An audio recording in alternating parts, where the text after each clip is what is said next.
Yes, they can hear us, I believe. I hope. I have no clue. Hey, everyone. Dink! Ooh, I should probably mute this. So Yeah, you should mute the stream on your phone, Bryan. That's considered, Well, the answer is they can hear us. Yes, we have answered our own question. Hello. Laptop, can you type? That'd be cool. Trying to type in my password, and it's just like, nah, I don't got no keyboard. What are you talking about? So, hello. Obviously, this is not what we normally do. We're normally a I think this table was dirty that these are sitting on. Whatever. Hey, this is just Bryan and Conlan here from Nat Disaster. We decided we want to do our first podcast. Technically, we are the co-creators. We are the co-creators of Nat Disaster. And co-writers. Yeah, we just can't take the title. That's to Asia. Yeah, Asia, thank you, Asia. You did title us. You did create our name. You did call him the Disaster Master. It was on brand. Yeah, so thank you. You create our brand, but we are technically the co-creators of this idea. Yeah, so since we can't play this weekend, as we don't have a few members who are... Well, we have a few members who aren't going to be making it. We decided we were going to do something. Hey, Caitlin. How you doing? We have our first comment in the chat. Awesome. Thank you. Fucking idiot. We Yeah, excited, so I forgot that I was chewing. we wanted to try our first podcast out, as we do want to do a few more of these, even a few more before we come back to the main campaign eventually. As you can see, as we are right next to each other, we have deemed right now. The term is called a family unit. We are a family unit. Yes, and we hang out way Do too not often. play audio. Why? Because okay, I know we're gonna get sidetracked. Yes, we are eating ice pops, Caitlin. Look at, we're being receptive to the chat. I'm sorry. You're now gonna mini rant. Why does like every streaming service now have like auto playing videos when you get into the service? You're like, I need to check if my stream works. Instead, we're going to autoplay 6 videos that are going to get you copyright strike when they get uploaded to YouTube. Because Twitch needs money. Twitch, Yeah. sponsor us. We're using their service. That's not how it works. It's called a partner program, Bryan. We need viewers. Well, if we get enough viewers, yeah. So Twitch, get us more viewers. I think they really don't care about us until we actually do it on our own. But, okay. Do we still have no picture as What? Nat Disaster? For what? It pops up that we have no picture. Oops. We'll work on that because we legitimately have a picture on Yeah. every one of our other social media So, platforms, except for the one we stream content on. So, as you can see, we're still a little bit disastrous, but we've got some upgrades. As you can look, we got some new equipment going on today we wanted to showcase. We have gotten 5 Oof. Audio-Technica AT2035 microphones to run our new streaming setup that we'll be doing so we can kind of social technically we are social distancing because we'll all be 6 feet apart from each other except for me, Bryan, Mains, and Creevy. Everyone else will be 6 feet apart from us because me, Mains, and Creevy. Well, we see each other nearly every weekend just because we have so many projects going on that it's feasibly impossible for us to not see each other or else nothing in our lives would get done. And also, it helps that Connecticut has been doing the best out of all places, so we're pretty good here in this state. So We were told to smile. That's it. That's the stream. That's the thumbnail. I hope we held it long enough that it'll pop up in YouTube as our thumbnails. So we got 5 of these mics. We got some XLR cables from Monoprice. Monoprice sponsor us. You make great quality cheap cables, which is a weird sentence. Share the stream to them. Like, you guys are awesome. I bought $200 worth of equipment from you guys. And then today, we just bought our first mixer, which most people don't buy their first mixer as a $150 Behringer unit. Normal people are like, I need a 1-channel mixer for my mic and my keyboard, maybe. But yeah, not us. Not we went us. straight for that 150. We went for a 10-input mixer, so it can handle our 5 mics and then some. So in theory, we actually can handle 5 mics and instruments. If we get some guests, we'll get Yes. some that music in the background one day. We can just plug music into this with our mics if we want to. We can send it straight to the mixer if we want to. So I don't need to use my UE boom anymore. You're correct. Oh my god, I can. That background music, if we find the correct level, that will be so good. In It could be directly injected, so you could still have it on the UE boom and have and have RTX, because we're using RTX Voice to remove music. Because remember, RTX Voice removes music. Mm-hmm. So if there's no... Don't hide your face, man. Box is gone. Okay, so if because we run RTX Voice helps dissipate like music or sounds. Like there's 2 fans on us, and I don't think you can hear either of them. Technically, you're not supposed to be able to. Okay, yeah, you stream from your Xbox. He streams from his Xbox too. I stream from my Xbox. If the videos in this channel I'd saved, the first 2 videos in this channel of Bryan streaming on his Xbox. Playing zombies, which honestly, anytime I'm home and I want to do a big zombies game, it's gonna go to this channel. The Nat Disaster Twitch channel is my channel. So my original streaming setup was like a pretty normal computer. Our old setup from when we were in the main room. Was an i9-9900K PC, which is at the time was the top tier Intel gaming chip. A 2070, like pretty much a top tier gaming PC. That was a $2,000 gaming PC. Us now, we're running a different PC for out here because I'm not moving my 75-pound gaming rig in here because fuck that noise. Every single week too. Oh, I would not know. I'm not unplugging. The computer has 28 USB ports, and I use like half of them. I'm not replugging in all that crap every single time we have to stream. Fuck that. Instead, I built a computer. I spent $800 and I built a computer. It's a decent AMD Ryzen build with a 2060 so I can get the RTX Voice. So with the RTX Voice, as I was explaining, you got me distracted and sidetracked. I got back on track. Good job, ADHD brain. With the RTX Voice, we can pull... The whole world gets to see your random... well, this is how I operate all the time. And I'm a little buzzed, too, so, like, I'm worse. Oh, yeah. Malibu Bay Breeze. I don't even know what this Or is. not Malibu Bay Breeze, but... Malibu Bay Breeze is a mixed drink that you can make. I had one this weekend, so it's on my mind. Malibu. Sponsor us. This is amazing. We'll get drunk with you every week. This is the red, white, and blue Sveka. Is it Sveka? No, it's not Sveka. It's Smirnoff. Red, white, and blue Smirnoff. I don't know how much. A Liberty Brew. I think you have a problem. And some Malibu. Probably about a shot of Malibu. And oh, by golly gee. Yeah, I just got Mountain Dew, Liberty Brew, and Malibu, so... I need to set Malibu that over there because I can chug it. That is delicious. Boys, too much tech talk. Okay, then we'll do less tech talk. Okay, essentially, we use a software that removes... I just kicked something. Oh, the fan. You can kick the fan. Please don't kick the computer, because then the stream will cut out. You actually brought something that just made me think of something. When you were talking about my channel with the zombie stuff, if those videos were actually saved, I originally, when we started this campaign, I wanted to do regular streams of zombies and other games, and title it something that was going to be like a clue, like a little piece, something within you my still can world. do that, Bryan. I know. I should get back to doing that. Like, you also still have to write, too. Yeah, you have to write for multiple campaigns. My life is so busy. Okay, the dream is that we do this for a living, and we promise we'll stream constantly. What would people like me to play? Because honestly, I'm a pro at Black Ops Zombies. I do that all the time. I'd stream anything, though, that I can on Xbox. I wish I could stream Nintendo stuff. I really want to play that new Paper Mario game. I don't know if anybody's a Paper Mario fan, but I fucking love that the series. aesthetic of Paper Mario. I've just never... Because even though I love Nintendo games, I have owned 2 Nintendo consoles. I'm the worst. I've owned a DS and a Game Boy Advance, and my Game Boy Advance got stolen within 3 months of me owning it. Game Boy Advance SP, the fucking shit.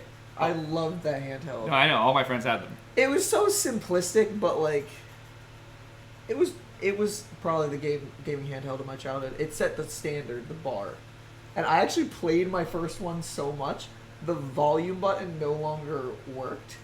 So when I sold it to GameStop, when that was actually a valid thing that you could do, and you get some money for things. I sold it to them when it was dead, so it gave just enough power for them to show that it turned on. Yeah, but I never told them the volume didn't work. No, it's really funny when it comes to that stuff. So none of you people knew Bryan in high school. I don't think that are currently listening. Bryan used to sit there and soft reset. Caitlin knew me in high school. Oh, you're right. Sorry. Either way, Mr. Soft Reset is fucking DS all day long, every day. Under the table, just like in class. I knew everything she's talking about, so I'm just fucking software setting for shinies in class and be like, oh, close the DS. Well, I'm not playing. Hide under my shirt. Like, I never got caught. By senior year, you just didn't care anymore. I got so many shinies from soft resetting. Trico, Mudkip, Torchic in Ruby, Sapphire, and Emerald. I got Cobalion, Virizion, and Terrakion in Black. Oh, I think I did White 2. I think I played through White 2. Completed the Pokedex on that one, if I might add.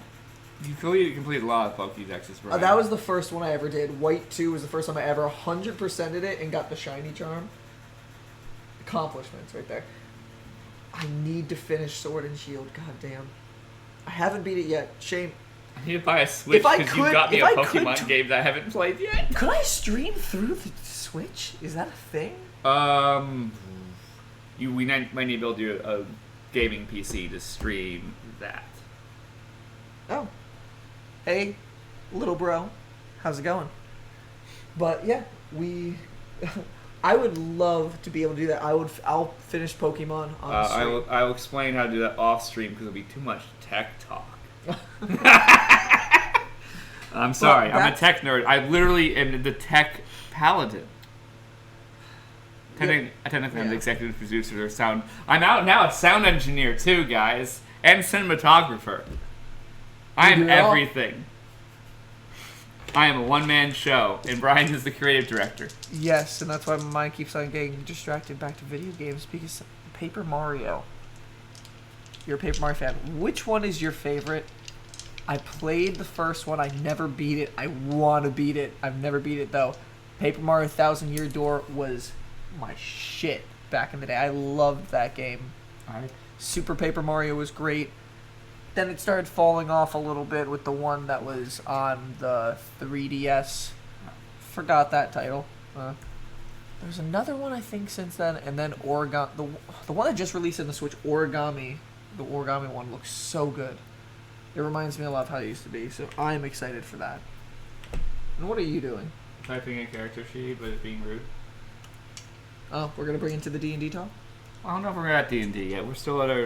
Technically, I don't know if this is an intro or not, but have we gone past intro? One day we'll have subtitles. Mm-hmm.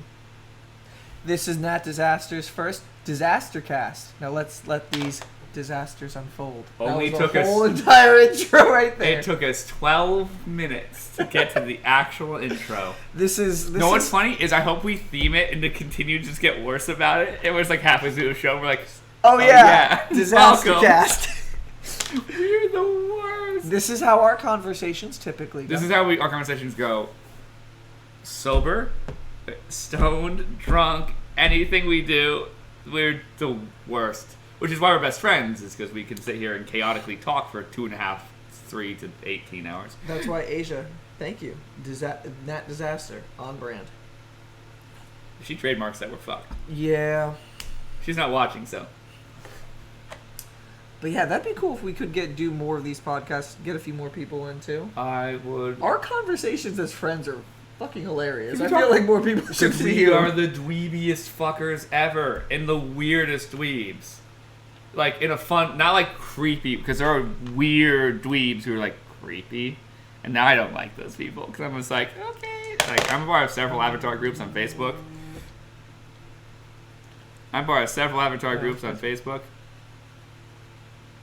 Watching your podcast with Conlan. We love you, London. That's all you need to know. I am not on the setup that I can start showing your artwork.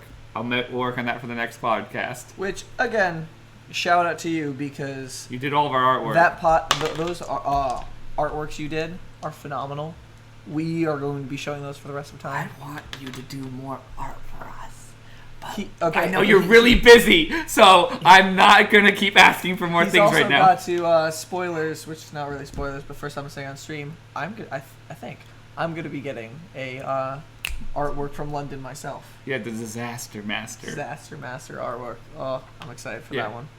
Okay, look forward to that. But yeah, London, I'll probably message you in actual chat. I need to ask you to do something for me, and I think you'll like it. It'll be a good talk. I wanted to see you in person at the party this year, and then we had COVID. So that didn't happen, because I wanted to ask you in person, because I'd rather talk to you in person. What doesn't coronavirus ruin? I don't know. So does everything. I felt like we were about to go into a new segment right there. What doesn't coronavirus? Nah, I got too depressing, so I was like, nah, we're going to avoid that. Let's not talk about real We're going to push that baggage. Do I have something to push? Here. I'm going to push that baggage out of here. There is a very large moth dying in the bug zapper. It's still zapping. You guys can't hear it, but oof, he's fried good. Sorry, we have focus issues. He's still going. Hold on. Wait. I'm gonna mute the mic for 1 second.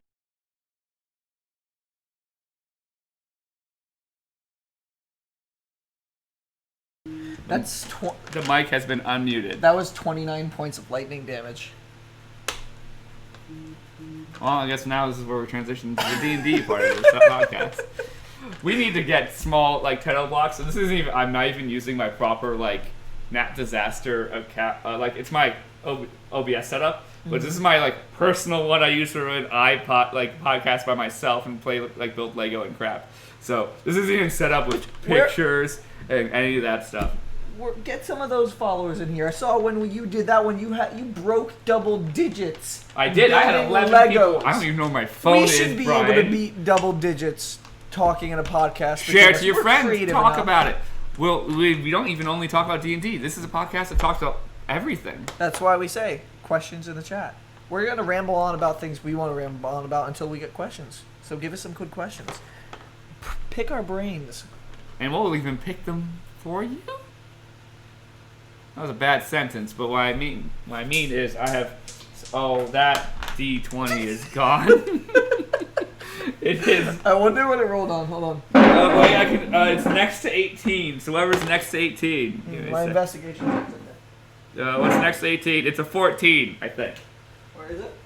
It's underneath the compressor. It just dropped underneath the air compressor next to us, because this is a garage. Oh wait, I got it. It is a 4.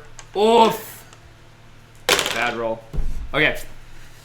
So, I have a basic question, character questionnaire that we could go through one day to talk about our characters, but we're not that desperate yet for content, so that's a later. Hashtag content. Yeah, keep making content. Thank you. I don't actually know who to give credit to that. I know Tomska uses it a lot, but I don't think he created it. I think he took it from someone else, but I could not tell you who. I think he made it more popularized. He made it popularized especially amongst his other YouTube friends, because then Emma Blackridge started doing it too, and Dodie did it for a little bit, and this is a huge tangent. If you don't know any of these YouTubers are, this is completely unhelpful. Okay. All right. People should know who Tomska is, because he's the largest British YouTuber at one point. If you don't know who Tomska is, you definitely have seen his videos. Asdiff movies. You've definitely seen Asdiff. You've probably seen Asdiff movie. And if you haven't, the fuck and he has a whole are bunch you of doing? live action content too that's wonderful. And then he has Dark Squidge, his vlogging account, which is very fun. He does weekly content on there. That's actually called just #content. I don't know why I'm advertising for a better YouTuber than me. In the hopes that one day they'll put pity on us and shout us out. Yeah, but all of his friends at one point ended up using the #content, which is that huge group of British YouTubers you all know. Like Dan Powell and all those Dan Howell and all those famous YouTubers, that are at conventions that people literally swoon over. Except for Tomska. People do not swoon over Tomska, I don't believe. He's not a swoonable man. So what you're saying is we just use #content enough, we'll become one of his friends. Get it? I don't think that was. I think you're relating causation and the association of friendship. Their friendships have existed for a decade. And then, because they found it funny that Tom kept doing it, they're like, fine, we'll do it for a couple times. And then they just did it because it was funny, because they appreciate their friends. I think you're misrelating how that works. Maybe. Well, the tangents. I don't even know where we started. We were talking about D&D and we got distracted. Did we? Okay. We were talking about character design, then we said #content, and then we got distracted about the I follow my ADHD rants, and people are like, you know what you were talking about? I'm like, oh yeah, I'm just crazy. This is what I do, man. Get distracted. Yeah. Dude, so, I don't know. So what do you want to talk about, since we don't have too many questions right now? Do you want to do some character-related things? I guess. Do you have any questions on online characters, Bryan? Because you're the DM. You don't fully understand what I might be thinking in my brain. Or do you want to do it as if you're a person who's... Because you rewatch our things all the time. Mm-hmm. So maybe if, as a viewer, you can ask me. Like, removing yourself as the DM who has control of the world, what questions would you ask me about Bracket or Rain? Honestly, or Greg. You can ask about Greg, too, but Greg I have way less useful answers for. Because I don't care about Greg, but I have done very little character development on Greg. Mm-hmm. Rain and Bracket, they have character development. So... What did what do you think Bracket knows about Jinrash's thing with his wife yet? Has he heard anything? No, because I do not believe Nox said anything to him about it. Unless she might mumble to it while Bracket's trying to figure out how to get her to go to sleep. Mm-hmm. Like that, I think Bracket might be the only person she might have mumbled it to. But I don't remember because I haven't rewatched that session. I would have to rewatch that session and see if that happened or if she was just mumbling it in general. I do not remember if I was in the room when she mumbled it or not. Well, you definitely know he has a giant alcohol problem. I wonder... Yeah, Bracket is very well aware because he saw him partying it up with the entire guard who were there in the Blessed Feet tribe. And, they were like, yeah! They were a grand old time. He's going to be surprisingly well in Zista City bar, the bar scenes. But, he knows that clearly that he is in pain. Jinrash is in pain of some kind. Bracket doesn't know what the pain is, but clearly the dude's in pain because there is no reason to be drinking that much unless you're in pain. Because I've purposely made it... Bracket's a little different than me in terms of, how he drinks alcohol. Bracket's a person who will, pour a double shot of, a brandy or something like that, and he'll just sip it for a whole night. He's not getting there to be... He's drinking socially. Yeah. Which is not like me. I drink to get drunk. Or I drink socially and to get drunk. Which is... Either way, it's... Which is more drunk. Like my other character, Rain, where she will be like, okay... Oh, God. Yeah, he wants Rain and Bracket to meet at some point in-game, and that's going to be a fun conversation. Because it's just me! If they're ever at a tavern scene... It's Conlan drinking as he's playing one of his characters barely drinking and another one who's already drunk. I probably am going to drink a lot less if I'm playing both those characters because I will just not be able... I have to focus so hard. I have two Going different... back and forth from this type of voice to... Oh my god, what the fuck? I think that might... I don't have the mics up, so I don't know if we're going to peek stuff. Because I barely have OBS set up on this computer. Yeah, we peeked for a second. There, now it's over there. Now I can see it. It's totally in my peripheral, so I can not really see it. Mm-hmm. But yeah, no, I do one day want both characters to be in the campaign. I think I need to develop myself more as a player first, but that's why we're playing me now as Rain, because Bracket's a little bit easier of a character to play. Mm-hmm. So now I moved to Greg, who's then I moved to Greg, who's a little more strategic and took some more effort, and Rain, who actually takes significantly more effort because she's strategic, really bright, not that she's smarter than me, but her brain is more together than mine is. Because I think me and Rain are probably equally intelligent. If I would roll my stats for intelligence, I think mine would be an 18. I'm just a scatterbrain. Because there's moments that... Well, let's see what you do. I'm not rolling stats. I think, if I would to give myself stats, I would give myself an 18, honestly. Because I know I'm brilliant. I am just Such modesty right there. I am just... Oh, no, you know how smart I am, Bryan. You're my best friend. You sat there and corrected my quizzes and were like, wow, Conlan, did you study? Well, I showed up. I'm really smart. I just am a scatterbrain. I'm disorganized. My mental state is disorganized constantly. So it's very hard to play Rain, who is, super focused, is very organized. She's the part of me who I was when I was on my meds more. Which is why, it allows me, Bracket and Rain, to be the dichotomies of... Because at one point Vicky said, Conlan, Bracket doesn't have ADHD. I'm like, you don't know that. I think Bracket does have ADHD. Rain does not. Mm-hmm. So it's the two sides of my brain. So you need to have... you can just be yourself with Bracket. With Rain, you have to be like, okay, I don't have ADHD right now. Yep. Mm-hmm. Well, it's because part of it is how I wish I was. I wish I could focus as well as Rain can, where she's sitting there in a room and just dead nuts focusing. Like when we're playing D&D, it's easier because you're role playing, and like you keep the stories very interesting. So like I want to focus, especially when we're like playing with Otto and stuff. Like he was an interesting character, so it's quite. Sup, Ethan?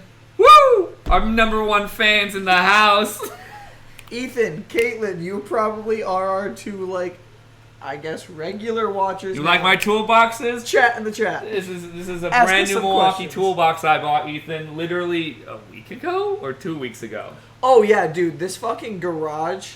I redid this whole garage. Ethan, if we ever hang out when this virus thing gets less good, you'd probably love my garage, and I'd love to hang out with you, Ethan. I've been friends with you for 11 years. This garage has gone through cars used to get parked in here. Insane stages of development. There was a time when you couldn't walk in this garage, and now we've actually made this out to be our It could be a studio. Which brings us back to, I think, our very first point of this podcast that we tangented the fuck away from. What, new technology? We have a new setup here. Just saying, we didn't really talk about it on stream, but we have basically found a setup that where we can have the hot tub everybody's no longer table. exists. I'm sorry. I have sawzawed the hot tub that was in the back of my house and threw it in a dumpster. It is my goal to actually get another hot tub here. Yes, that might happen. That is possible. It requires me to get a different electrical panel, though, because there straight up isn't enough power in the house to power another device. He runs this house literally on the edge of its capabilities. Dude, if it was like 100 degrees outside, I think we'd pop the breaker because the ACs would all be fucking cranking on. And like, if I turn on the welder and the two compressors at the same time, it'd be over. It'd all over. Yeah, it's sketchy. That's why our electrical bill was $500, over $500 last month. AC, man, it's expensive. Also, UI raised their rates. Because we all lost power. Well, it's because they're assholes, but not important. We're not going to get into that political escapade that is it. UI. Don't sponsor us. Fuck you.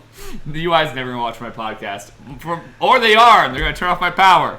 It just immediately shuts down right now. I'm pretty sure it's against your terms and services, so I will sue you. So I will take legal action. Oh, your hot tub, Ethan. Yes, but might be hard to move all the equipment over there. It is doable. We will talk about it, but I do not know how the mics will fare in a steamy environment of a hot tub. Like, I guess we could use the Blue Yeti, because I don't care if it falls in the hot tub anymore. Admittedly, this is a $100 mic, and I just said I don't care if it falls in a hot tub, which is proof of Who how... the fuck are you? Bryan, I frisbee $1,000 tools across the room. But nowadays you restrain it to $30. Well, just because I threw the Echo Dot doesn't mean anything, Bryan. It was just the closest thing, and it was the thing currently pissing me off. I have definitely frisbeed really expensive Ryobi and Milwaukee tools on the other side of the garage. So ADHD and anger issues. That's canon. Yeah, Rain has anger issues. Bracken has the ADHD. Yeah, has the anger issues. okay, these two characters are just a whole bunch of different parts of my personality just thrown into fucking haphazardly together. That's what you do with D&D characters. You can absolutely suggest topics if you want. We have nothing planned. Yeah, I don't think... I literally even said if multiple times in chat, ask us questions. You can't we'll see go the off on old topic. chat stuff.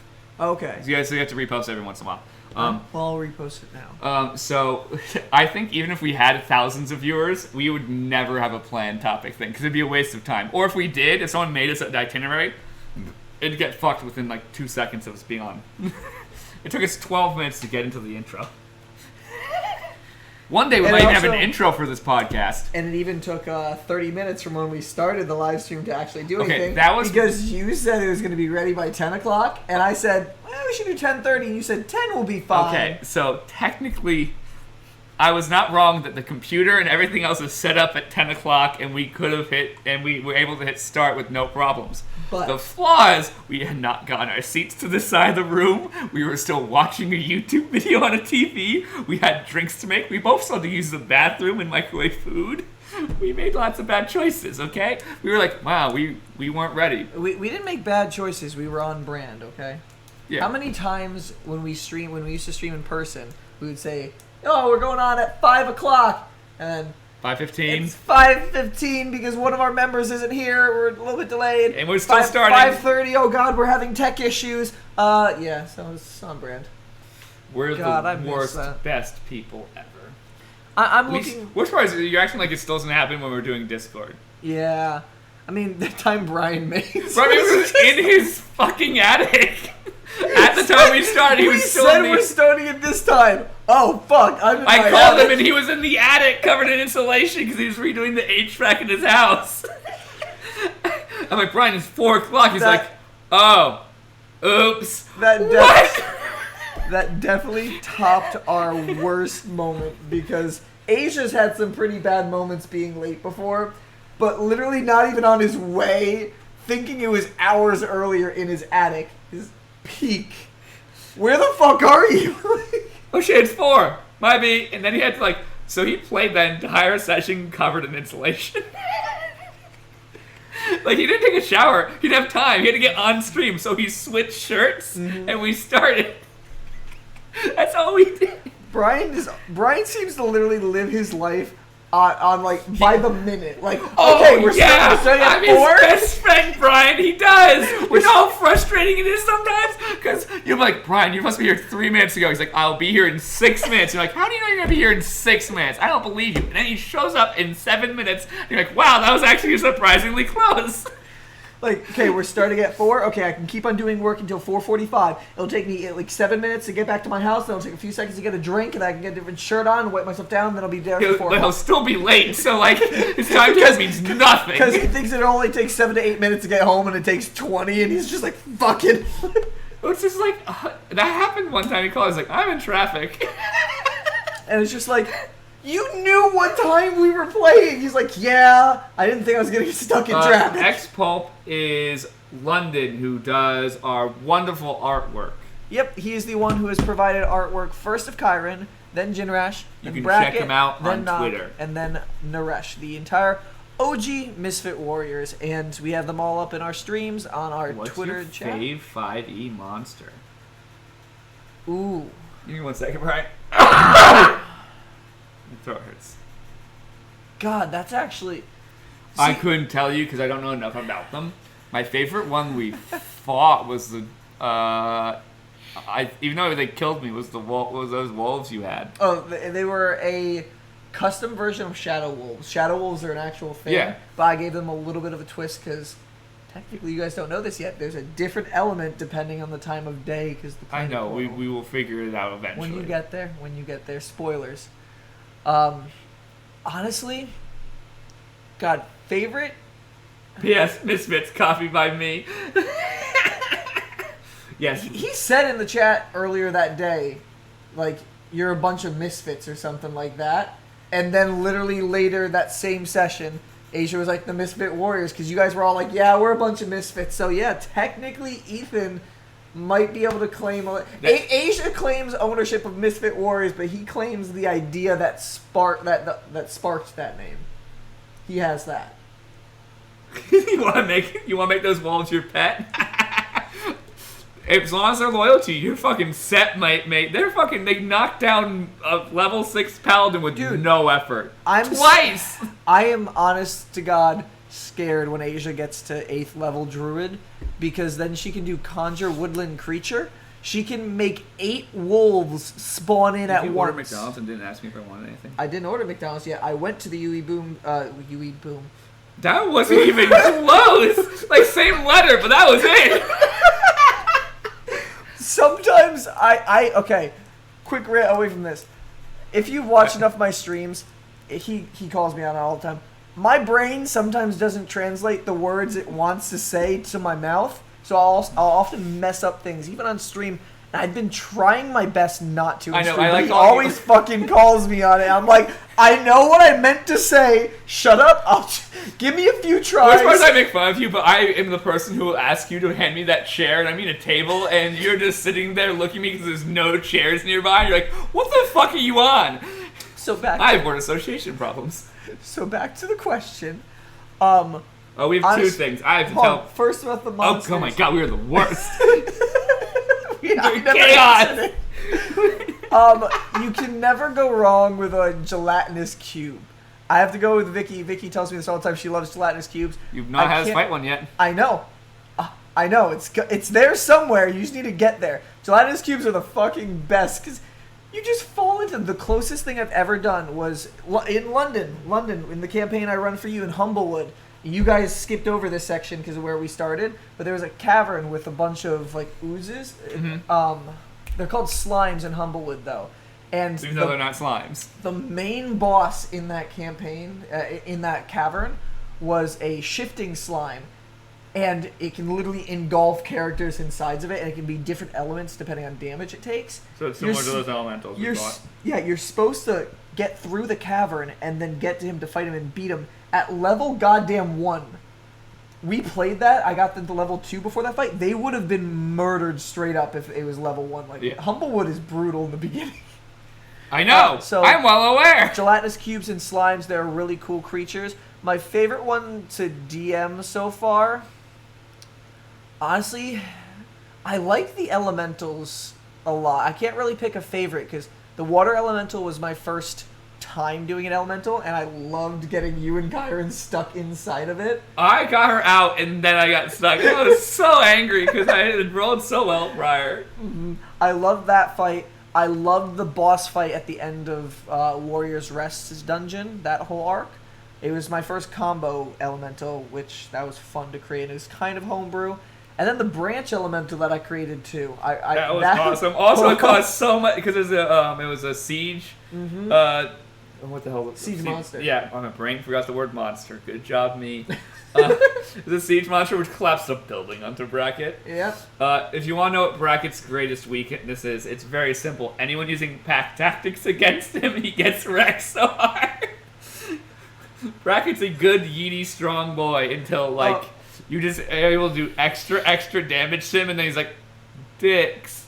Bracket also has one other weakness. It's something that he fears that hasn't come into the campaign yet. He may fear a type of birds, but we have not dealt with that problem yet. We will deal with that when we get to the main campaign and we get towards this stuff. That's going to be hilarious.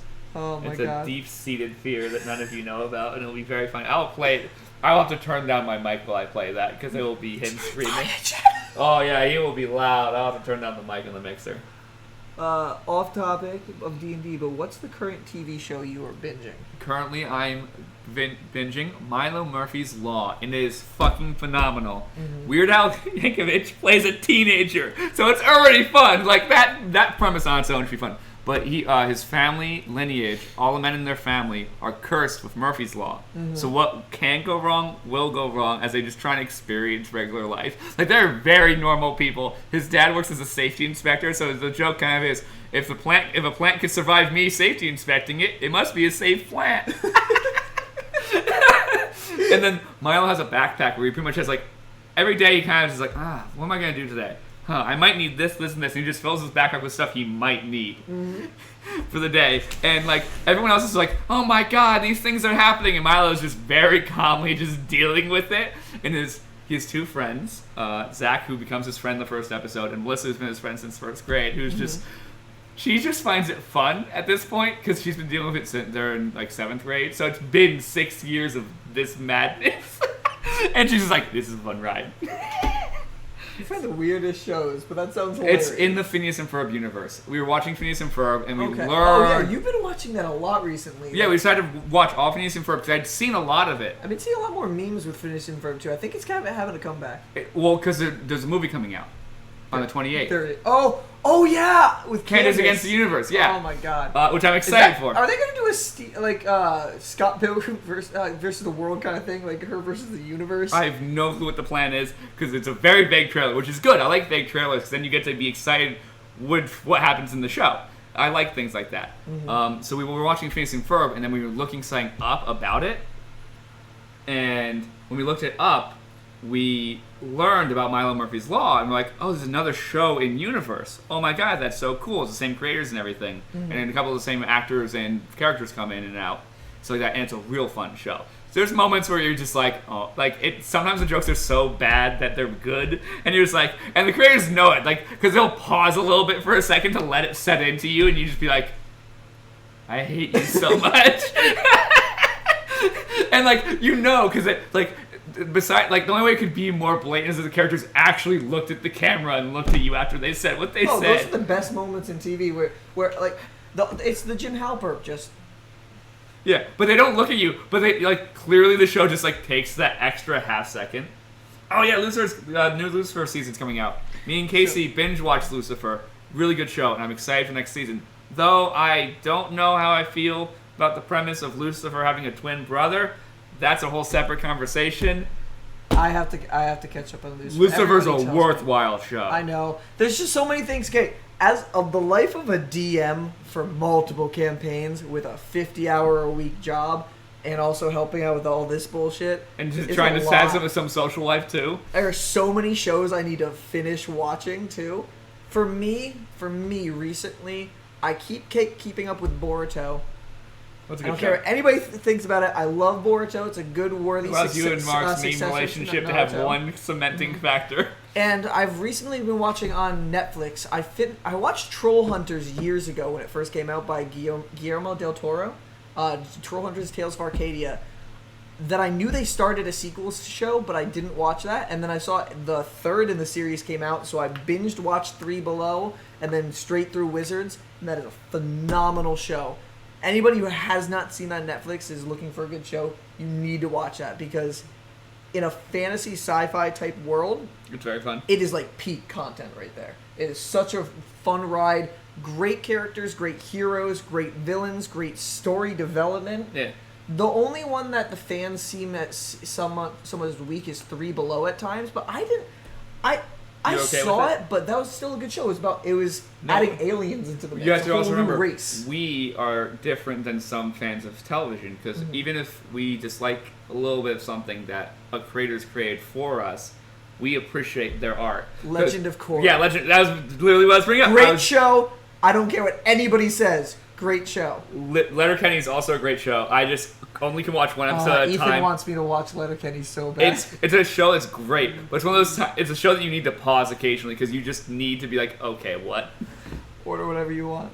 Oh man, I already had McDonald's today. Just get me medium fries. Okay. If I eat another chicken McNugget, I'm gonna feel like fucking trash. Um, Oh, give me a McFlurry too. what kind? M&M. Fucking M&M. hell. So hold on, we can't go too far back in the question. This is Vicky, by the way. I love the cubes. The cube? Cubes like the gelatinous. Oh, cube. gelatinous cubes. Yes. Literally going what back you to- mentioned, you okay, idiot. Yeah. Tying Hi, back. I'm an idiot.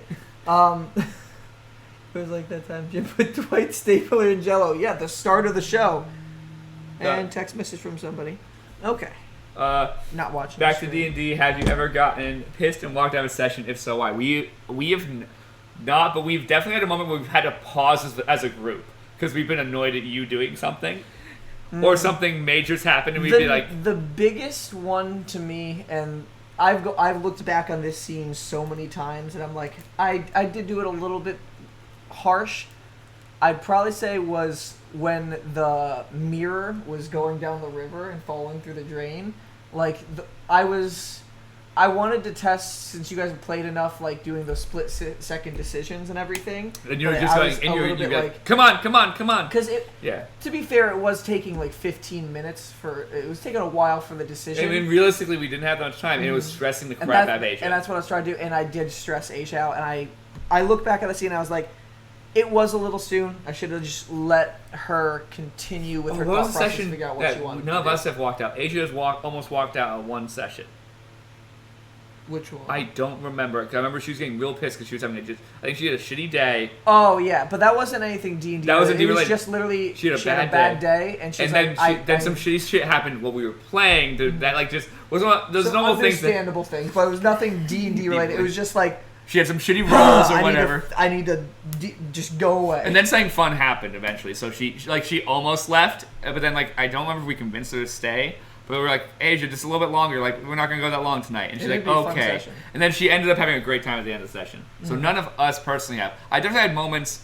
The moment when all the idiots in session 1 of our rogue campaign, when they're all again like doing all kinds of real stupid shit and about to like maybe get in trouble, I was close to walking away because that's what the character felt. I myself didn't care. Session 2, you almost did that too, when freaking Wind Whisper fell on Paul. Oh, yeah. That was the moment where you were like, all right, we need to fucking focus on this mission, guys. And then you go and do the most distracting roleplays to not stay on the mission all the time.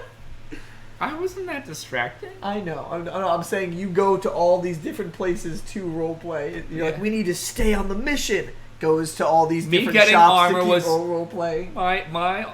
Me getting armor was vital to roleplay. The heist mission was supposed to be done already. Yeah, in case anyone's wondering, the heist mission was designed by Bryan to last approximately 3 to 4 sessions. We are going to go play session 4, and we just finished talking to Otto. That was supposed to be session the 1. End of session 1. Yep. Well, the key is you also let us make these really fun characters. Yeah, and I'm actually, it's crazy when COVID first happened and we couldn't play our normal sessions again. We were trying to figure out what to do. I was excited to play again, but That's a good question. But I was not excited. I was like not as excited as the normal thing. It was just more excitement for playing with my friends again. But then we played through Humblewood in the live stream with the guns in the universe, which was different than what I was doing with London's game. And God, the chaos in that. I was having fun, and that was also the one where I didn't care too much about your characters. In the main campaign, I care way too much about your characters. Brackett's literally the main character. You wrote him as I want to challenge Link. you guys to the point where if you make a stupid decision, you'll die. But I'll never, in my head, be like, God, I hope I killed him. God, I hope I killed him. Because I love the stories I've weaved for these characters. In the Humblewood campaign, I was like, nah, I'll fucking murder you guys. Yeah, you was like, I'm gonna murder a bitch tonight. And that's honestly how I am in this heist campaign too. Because even though I love these characters, I mean, the stakes have got to be high, man. Yeah, it's supposed to be the greatest heist in Stallion history. Yeah. I cannot wait to talk to one day some interesting things might happen with my character that may cause you to tell some very important people about this heist, and they'll be like, you did what? Have I ever hated a character enough and actually changed my plan to hunt down that character? As a DM, not... If I ever, without calling out names, because I've seen this for multiple times, even when I'm a PC and also player, I sometimes feel like somebody is fudging their dice rolls. It's happened a few times as a DM and also as a player. And as a DM, I'm like, all right, well, I need to counteract this because you're rolling nothing but 18s and higher, which is clearly not the truth. And let's try the statistics. We have 4 d20s. Roll. I thought we had one more. Yes, we 5 do. 5 d20s. That's what I thought. I was like, I thought it was Let's see. Can you do 5 18s? Nope. Nope. Nope. Nope. Okay, let's now add a reasonable stat. We had a character sheet up. I put it away because I'm a fucking idiot. Whenever I feel like somebody is fudging dice, is the only time I ever really changed plans. Athletics check for Rain. So she's a +5 for athletics, which is pretty reasonable for a normal character. So I rolled a 5, a 10. So that'd make it. So a 5 would become a 10. We have a 10 that'd become a 15. A 17 which would become a 22, which is pretty good. A 16 which would become a 21, and a 14 which would become a 19. That's a pretty reasonable spread. That's a normal spread, I'd say. What I meant with fudging dice is that's a natural 18, so that's a 25. Oh, that's a natural 19. No, but that's what I'm saying is statistically. We just rolled what would be considered pretty average for a normal set of dice rolls over a course of 3 rolls for athletics. Say we were doing a challenge where you had to use athletics. Mm-hmm. A normal say you had to do 5 rolls. That would make sense. Yeah. That'd be a reasonable what normally you would get. So if I ever felt like somebody was just fudging their dice, that is the only time I've ever changed plans. That was just rolled 2 nat 1s, 3 nat 1s. It's all over, guys. We're gonna die. As a player, there's not too much you can do in those situations, but basically, I personally, as a player, I'll admit this to the Humblewood campaign, when Bryan was really fudging the crap out of his dice, and I felt like I was doing nothing, I did fudge some dice. And so I was just like... It's tempting. It's always tempting. It's because when if your friend rolling 18s and 19s every goddamn roll, and you're sitting there and you've just rolled 3 3s in a row, and you're like, fuck it, I don't care anymore. Admittedly, when I fudge dice, usually what I'll do if I've done it during one of the during the Humblewood campaign. I've never done it during the Rogue campaign because I usually roll pretty good for Rain. A, because she's really great stats, and B, just because I get lucky with her.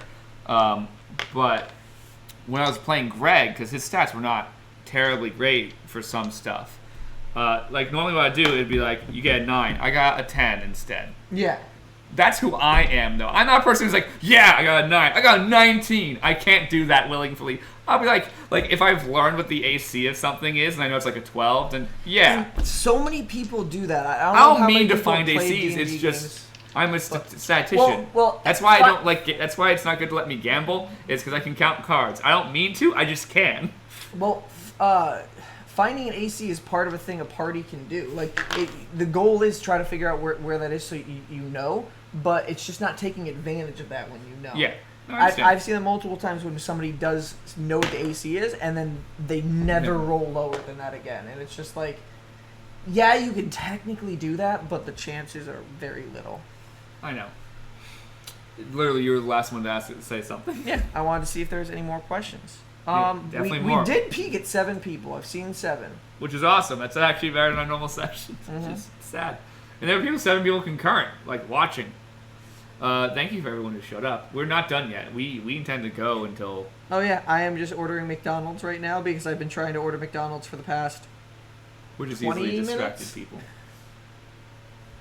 That's why my phone's on the other side of the room. Like if any of you have texted me, I'm sorry. Bryan, can you grab my phone? I'm at 5% and there's no outlet near here. Yeah, there is. There's one on the side of the bench. Yeah, but it wouldn't reach you. There's a long USB cable sitting over there somewhere. You can plug it into the IKEA charger on there. London, you're not here. We cannot order you McDonald's. I'm sorry. If you're here, though, we would definitely be getting you some food. I promise. So come hang out with us one of these times. Yeah, good. We'll put other people. What do we typically talk about during breaks? For us, the players, normally, because Bryan normally has to go prep for the next part of the session, or see that IKEA charger? The giant white fucking brick plugged into the power strip, right? It's right in front of you. Lame excuse. It's okay, London. You'll come and hang out one of these nights. We'll definitely have you in because we want to talk about art. I would love to talk about art with you, London.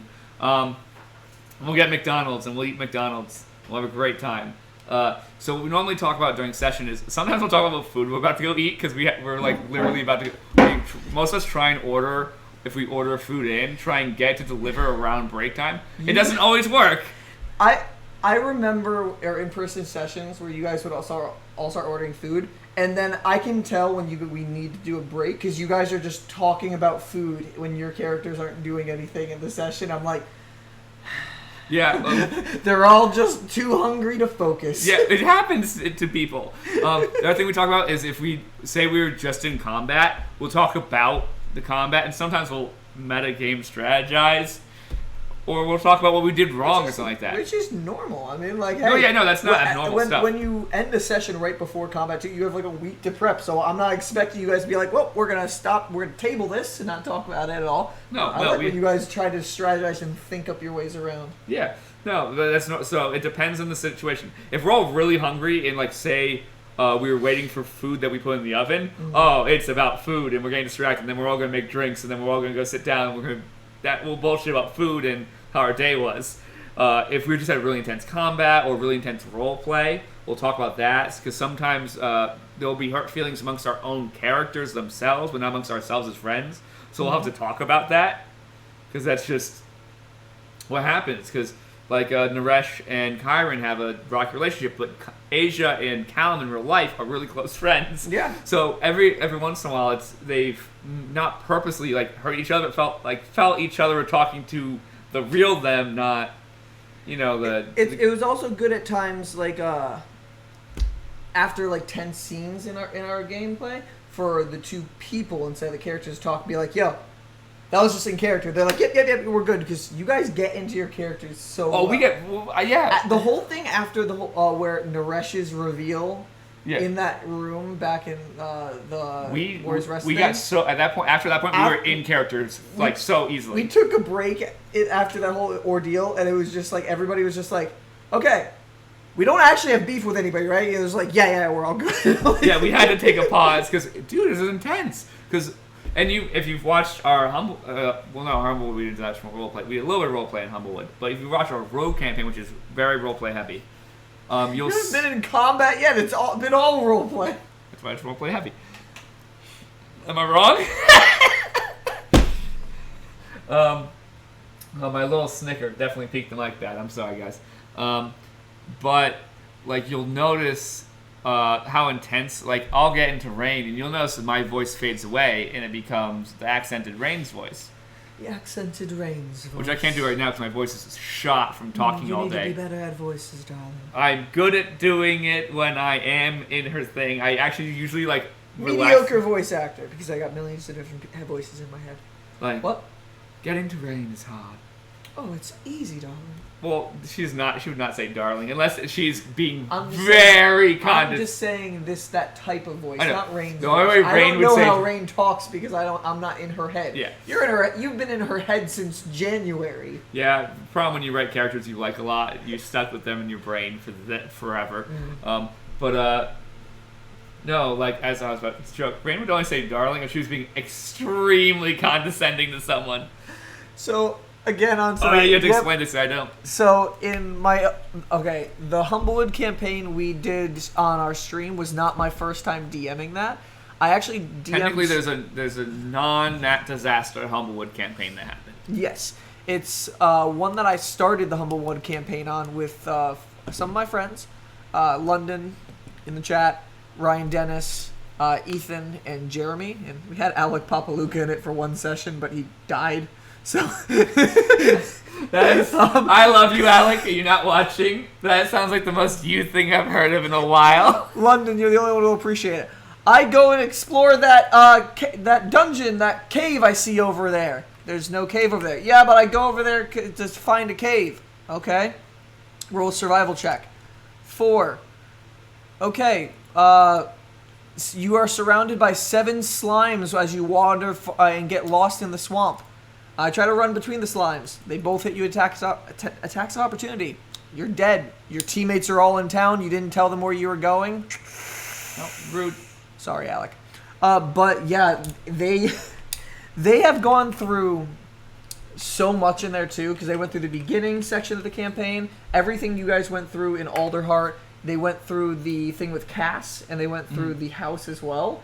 And they've been asked a name for their group multiple times, and they have not come up with one since. And every single time when it comes into the next session, I'm just like, another situation. Oh, so what's your name? And they're like, oh, fuck, we didn't talk about it again. That's great. And last session we played, the guards were just like, oh, no, you're that no-named group or something along those lines. And they're like, that, how about we're the no-names or something like that? I'm like, fucking you. That's terrible. It's a placeholder. Work on that, London. I know you're creative with drawing. Come on, think up something that fits the party. I know you're. Do I have to individually? Really, a unique group of individuals. But come on. Do I have to individually fix these? Okay, so I'm creating an image slideshow for when we eventually go to intermission when our McDonald's shows up. Mm-hmm. So I'm sorry I seem distracted. But please ask more questions, you guys. I like answering these questions. It's quite fun. Favorite class? Okay. The ones I've played, I actually think Paladin's my favorite class. And I've played 2 rogues. I still love playing a Paladin. I love being a big giddy boy. God, that's actually a tough decision. I've played most classes. There's still some that I have not played. I'd have to say my favorite class that I've played, because there's only a few that I've played a lot of time as. I'm gonna say it has to be I love playing my rogue. A rogue was the second character I ever played. I was playing a kobold rogue, who ended up multi-classing into warlock, but then I got fucking murdered. But that bitch. That was literally not my fault. Nobody in the chat, I don't think, was in that game, unless Michael the Plant jumped in here somewhere. But fucking, this group raided all of our stuff and ran off, and the paladin lost something really important to them, and she convinced me to come with her when our sorcerer was staying behind to rest, and we hunted them down, and there were several different hellhoundish beasts who ended up tearing into me knocking me down. The paladin got me up. I took my kobold wings and I flew, but I got blasted by a spell and fell to my death. That fucking sucked. But, yeah, rogue. They do stupid amount of damage. They can uncanny dodge. The higher level you get on rogues, the more insane you can actually do things. It's crazy what you can do. But, yeah. If there's... Ooh, another question. Would you rather be a DM or a player? DM. DM. I've never been a DM, so I can't give you an answer. I love playing. It's always fun doing that, but... writing and world building has been something I've wanted to do my entire life. It is. I will confirm. And I will openly admit on stream I have a little bit of control issues when it comes to things in not my a little life. bit. So being a DM lets me have a little bit more control, and it actually lets me shape the world. But the reason I like DMing is because a book, you write the structure. You know exactly what's going on. You are in control of everything. Being a DM, it's like writing a book, but then having friends in the lobby. If there was like a lobby in the world you created, where you have no control over them, and it's interesting to give up that a little bit amount of chaos into a world where you're creating. I spelled enter wrong, didn't I? An intermission. There's an I. I-N-T-E-R. I know what I did wrong, Bryan. See, he's smart, like you said, 18 intelligence. But I am his autocorrect. Thank you, autocorrect. Okay, this is going to look a little weird because I'm going to do enter and then mission on the other side, so it's going to look a little odd. So, going off of this, since you really can't answer that, maybe let me ask you a question. Would you want to be a DM at some point? Probably. I've not gotten the chance yet, though. Mm-hmm. Have you thought about it at all? Like, no, definitely. What type of thing would you want to DM? I actually would like... the two things that would be interesting would be DMing in your world for some kind of thing where we collaborate on some stuff. Like you'd still be a player, but I'd have to ask you because you're the creative director of your world. Bryan, roll a history check. I got an 18. Bryan, what do you know? Oh, that probably piqued the crap out of the mic, but yeah. But it'd be something like that where like I'd love to roll like. Create a simple like mission for like low level characters that are set to go do a task by the guard that the guard do not want to do, and that'd just be fun.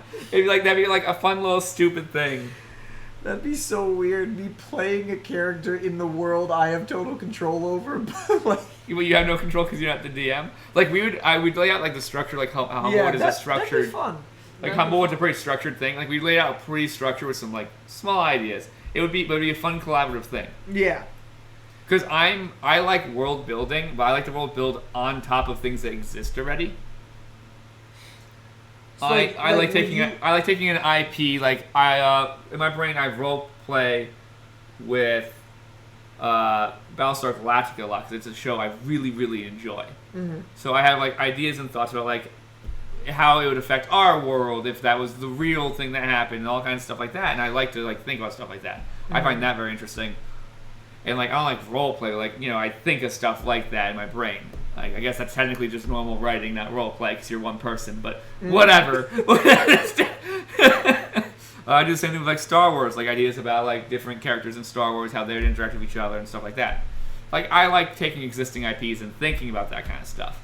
And like that's what's great about your world that you created is. When I think about Rain, I can think about Rain and how she would interact with your world and what I already currently know. Mm-hmm. I don't know everything, so my things could be wrong, which is why we'll, talk about stuff on weekends. And you'll be like, interesting when you go off on a rant on, this is how I imagine things going, and I'm just sitting there just like, What's really fun is when you haven't written it yet. You have no idea. And then there's some times where, I'll be honest, world building is a work in progress. Sometimes he'll give me a good idea, and I'll be like, fuck you, give me a sec. In my head, I'm like, canon. And then I pull up my phone and he sees me write and he's like, ooh, it's not always exactly what I know, you adjust it. I've given you a spark. Honestly, I love that when you say something, I'm like, ooh, and then my brain starts like, the gears start turning. I'm like, ooh, I love that. That is where, honestly, sometimes it's not all up here. It's influences I get from everything in my day-to-day life. London, fun idea, a dungeon that when you set foot in it, reverts all your stats back to level 1 until you leave.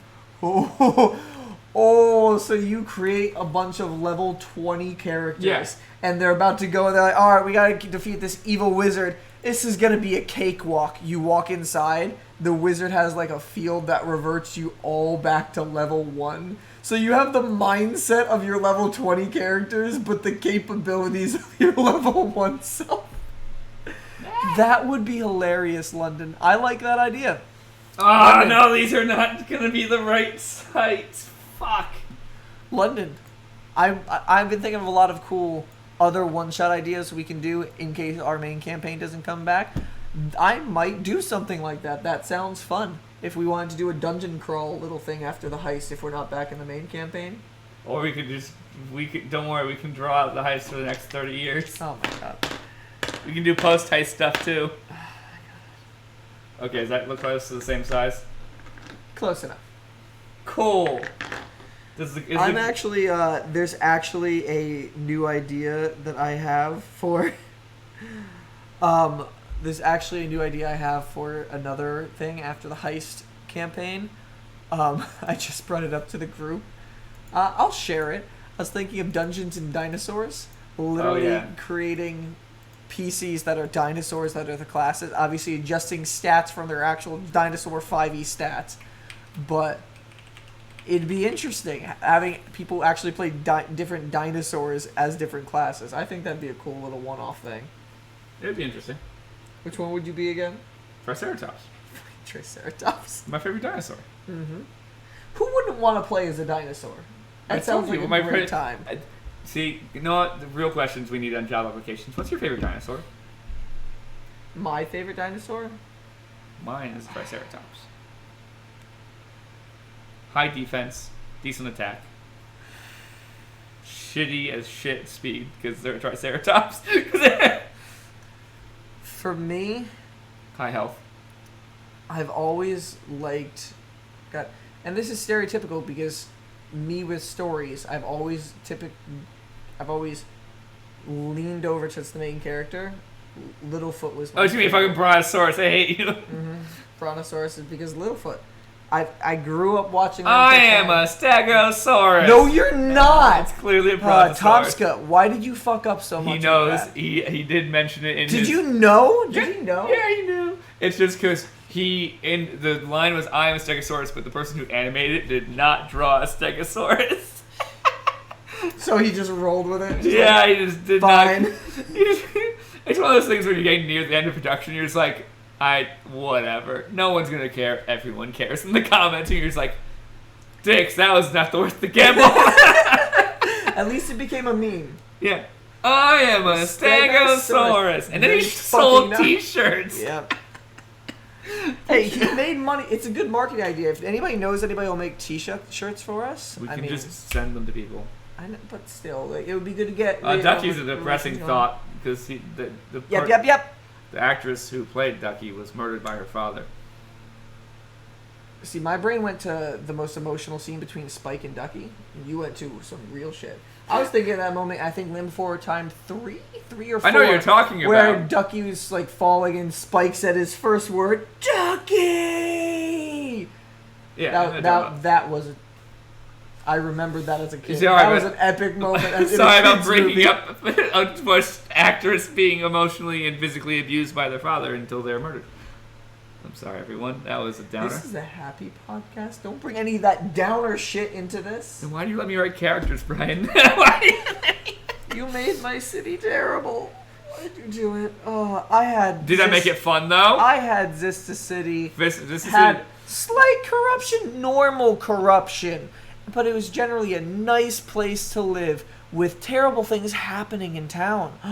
But this fucker wrote his character Rain and then pushed his like papers and backstory on me. All right, so Zista has a lot of corruption in it. Not a lot. Specifically in the orphanages. No, the orphanage that she was in was corrupt. It's because it's a poor orphanage, so whoever has money has influence in a poor orphanage. They're private orphanages. It was a peaceful kingdom. I really only hurt the upper class and the orphanages. I really didn't fuck with much else except for clearly you already wrote there's a criminal underworld. You already wrote a criminal underworld. Yeah, I just it wasn't rolled that with that. Bad.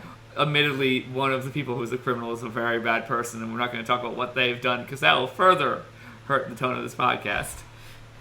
Rain's been through some heavy shit, guys, and you'll probably never even learn all of it just because we don't want to talk about some of it on stream. It's just, we feel it's uncomfortable. But it's happened to her, and poor girl's been through some stuff. She's tough, and she's persevered. Mm-hmm. She had an alcohol addiction for a little while, and other drugs.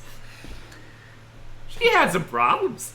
Yeah, and she got over them, though. Allowing you to play as your character in it is letting you explore those a little bit, so it's not just trapped in your head. Yeah, that's the fun of characters.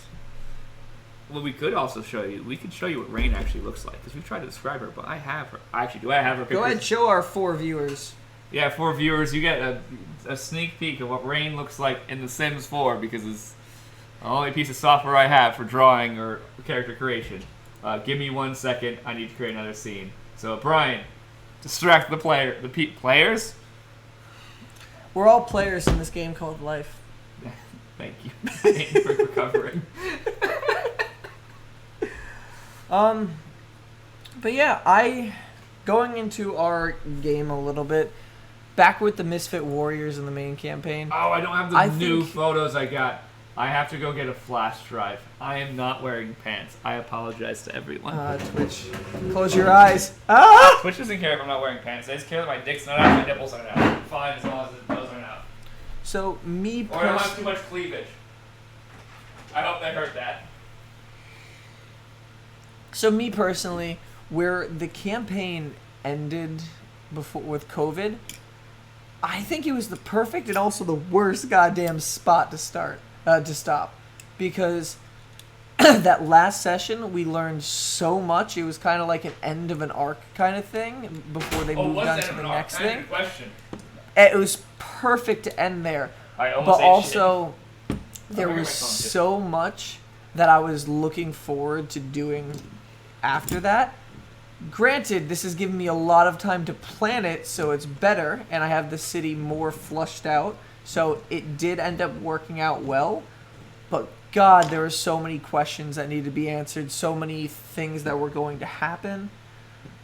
I don't know if anybody here, other than Ethan and Vicky, if she's still in here, would go back and see that, but I would highly recommend going to our YouTube channel and watching a little bit of that campaign. That was so fun to play. And I will admit, and Conlan can concur, the audio in the beginning was absolute shit. We had 2 snowballs. No. We start off with 1 snowball mic, which was not enough for all of us. And at that time, for the first 2 sessions, we had no problem with the snowball mic in our actual recording. But then Twitch changed how they process videos, and our audio levels dropped drastically. So we went to 2 snowball mics, and it helped a little bit and made you more clear because people couldn't hear you anymore once that happened. You had to turn the volume to like max on a TV to hear it on any device because it's fucked up. And then we got the Yeti, and you guys were heard a lot better than me. And then we had to get you a Yeti, and now we've switched Audio Technica mics, so everyone's gonna have their own individual mic that I can change their levels individually and turn Bryan up more if he's doing a dramatic thing, and turn me and Mains off because we're snickering about saying stupid because that's what we do.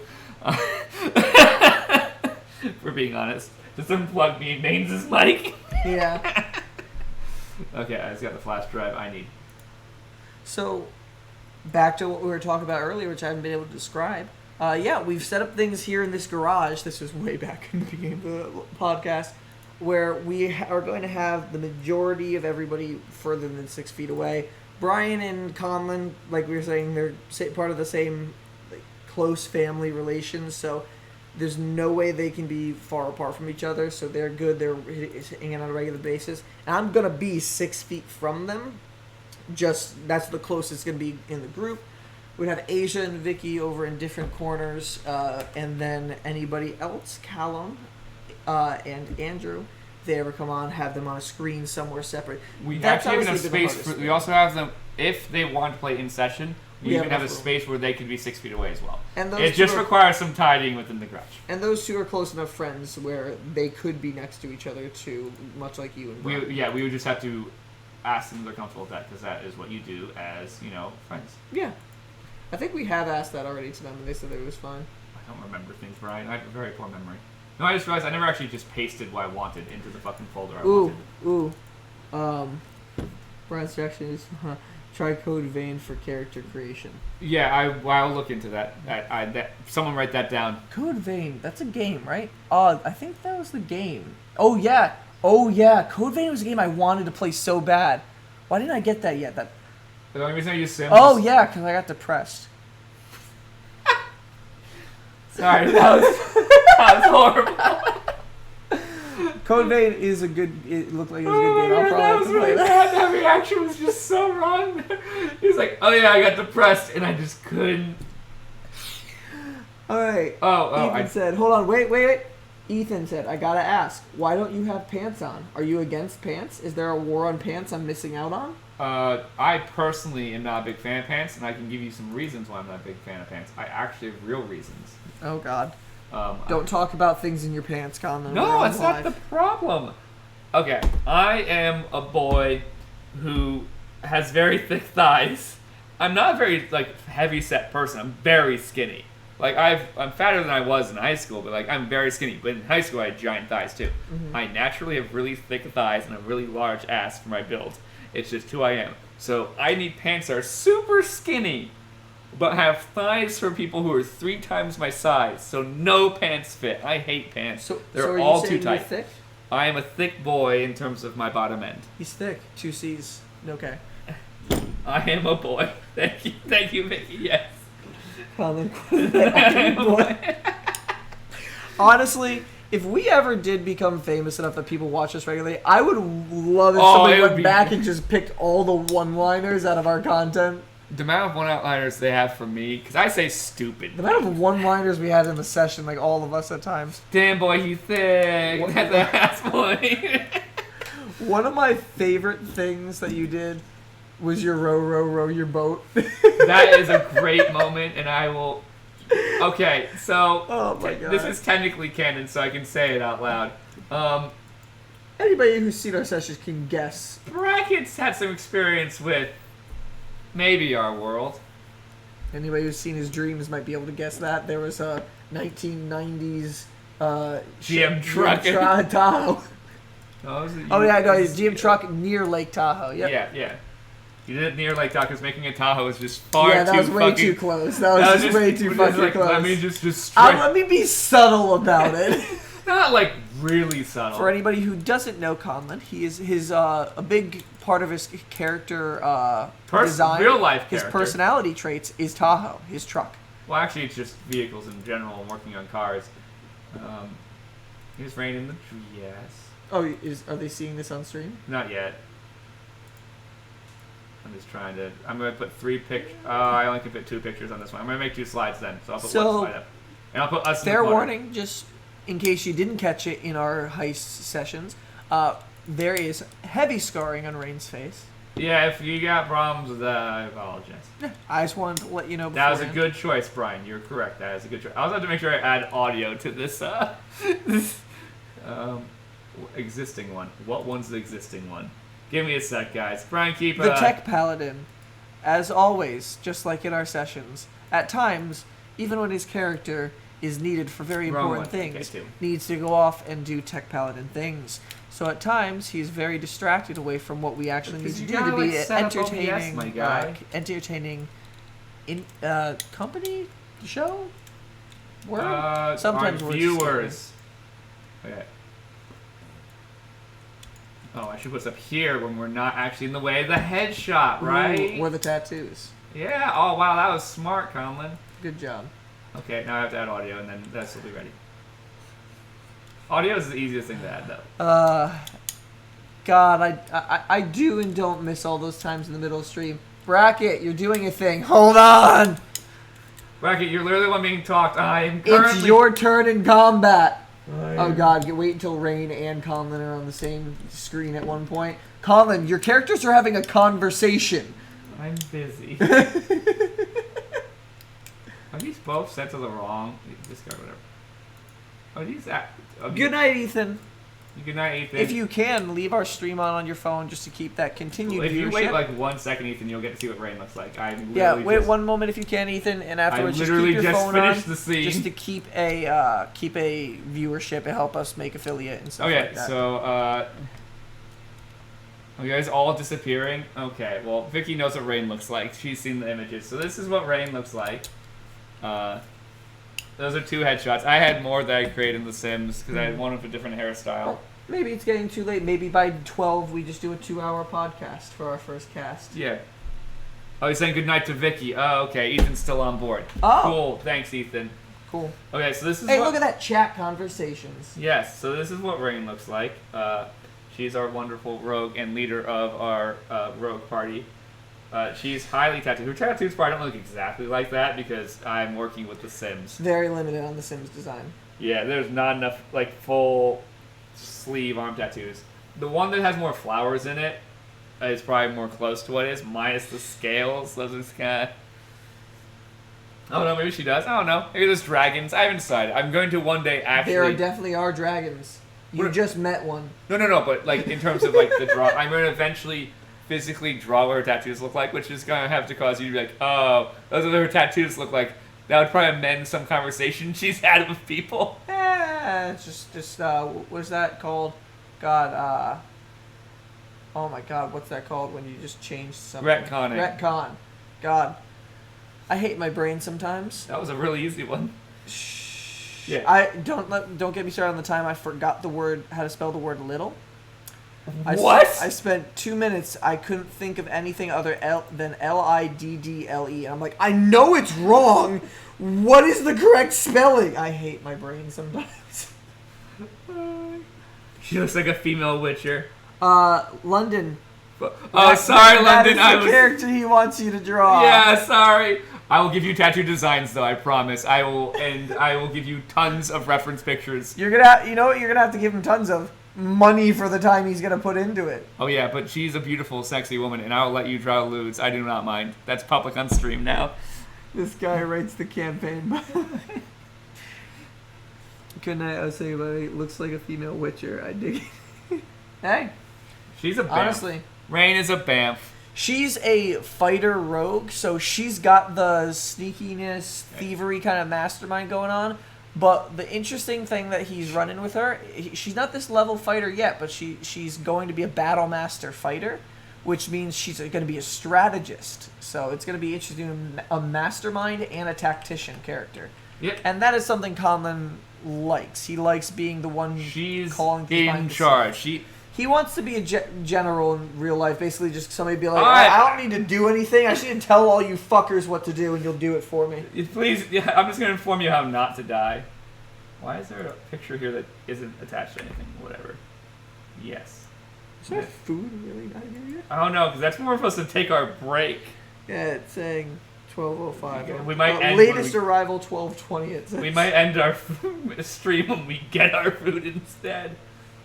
Image 5. I'm going to grab 2 more pictures of her in the 2 different hairstyles because I found a cool hairstyle in The Sims. I'm going to see if I can create her income. Dude, if you want more reference photos, I have plenty. Just because I did that originally just because I was showing people when I was designing the character. He did some designs literally the day he thought up the character. And then I readjusted a whole bunch of stuff because I was just like... He was obsessed. He was obsessed when he had the dream about the character. It was a weird dream and it like influenced my brain. The next like 2 weeks, this was all his brain was doing. Just like, oh my god, okay, this is what Rain looks like. This is stuff in her backstory. This is everything she went through. It was very interesting to see him get into somebody this much, especially since his original character Bracket, he said, he needs to be somebody who traveled in time and lost his memories. Write my backstory. And I'm like, that's literally what I gave you, though. It's not even a lie. That's literally what I gave him. I'm like, I'm gonna see if I can create those. Oh, London says he's gonna see if he can create this in Code Vein. Roll a eating check 2 to see if you can eat your food or not. Okay. These aren't my dice though. They don't like me. I don't know what my stats are to add to eating. Probably Constitution saving throw. Would I be proficient in eating? Ooh. Am I proficient in eating, Brian? What class are you related to?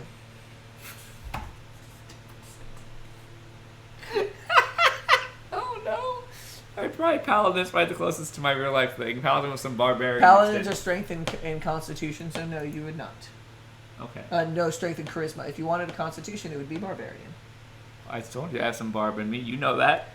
Fine, you can have +2 than your constitution mod, so we agreed like on 14, 15 for your con mod.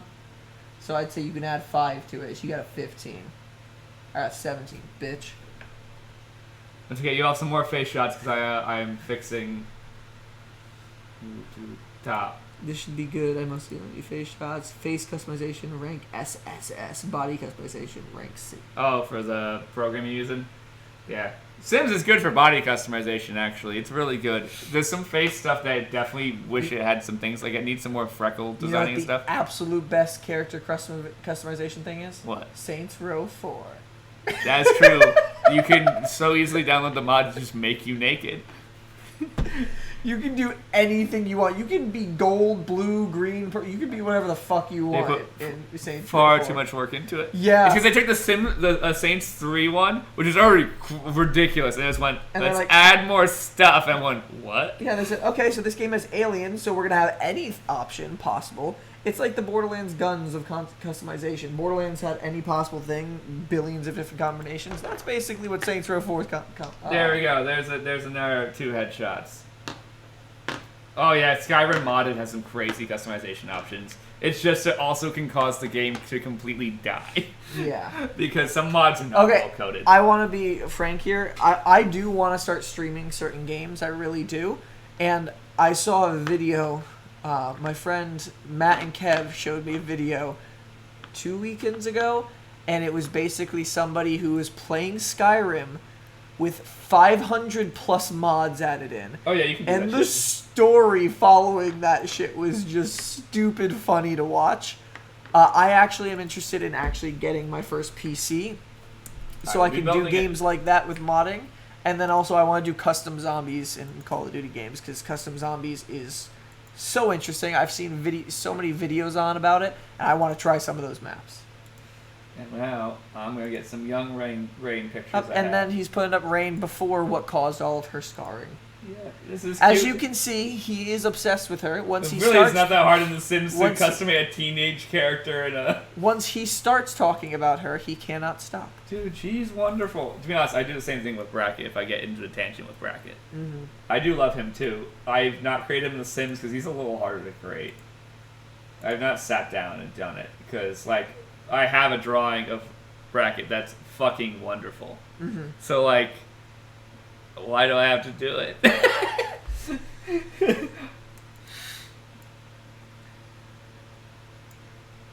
Oh wow, these are the last 2. Yeah, at least in that fold. Like, there's more shots I have, but like most of these are done down to headshots.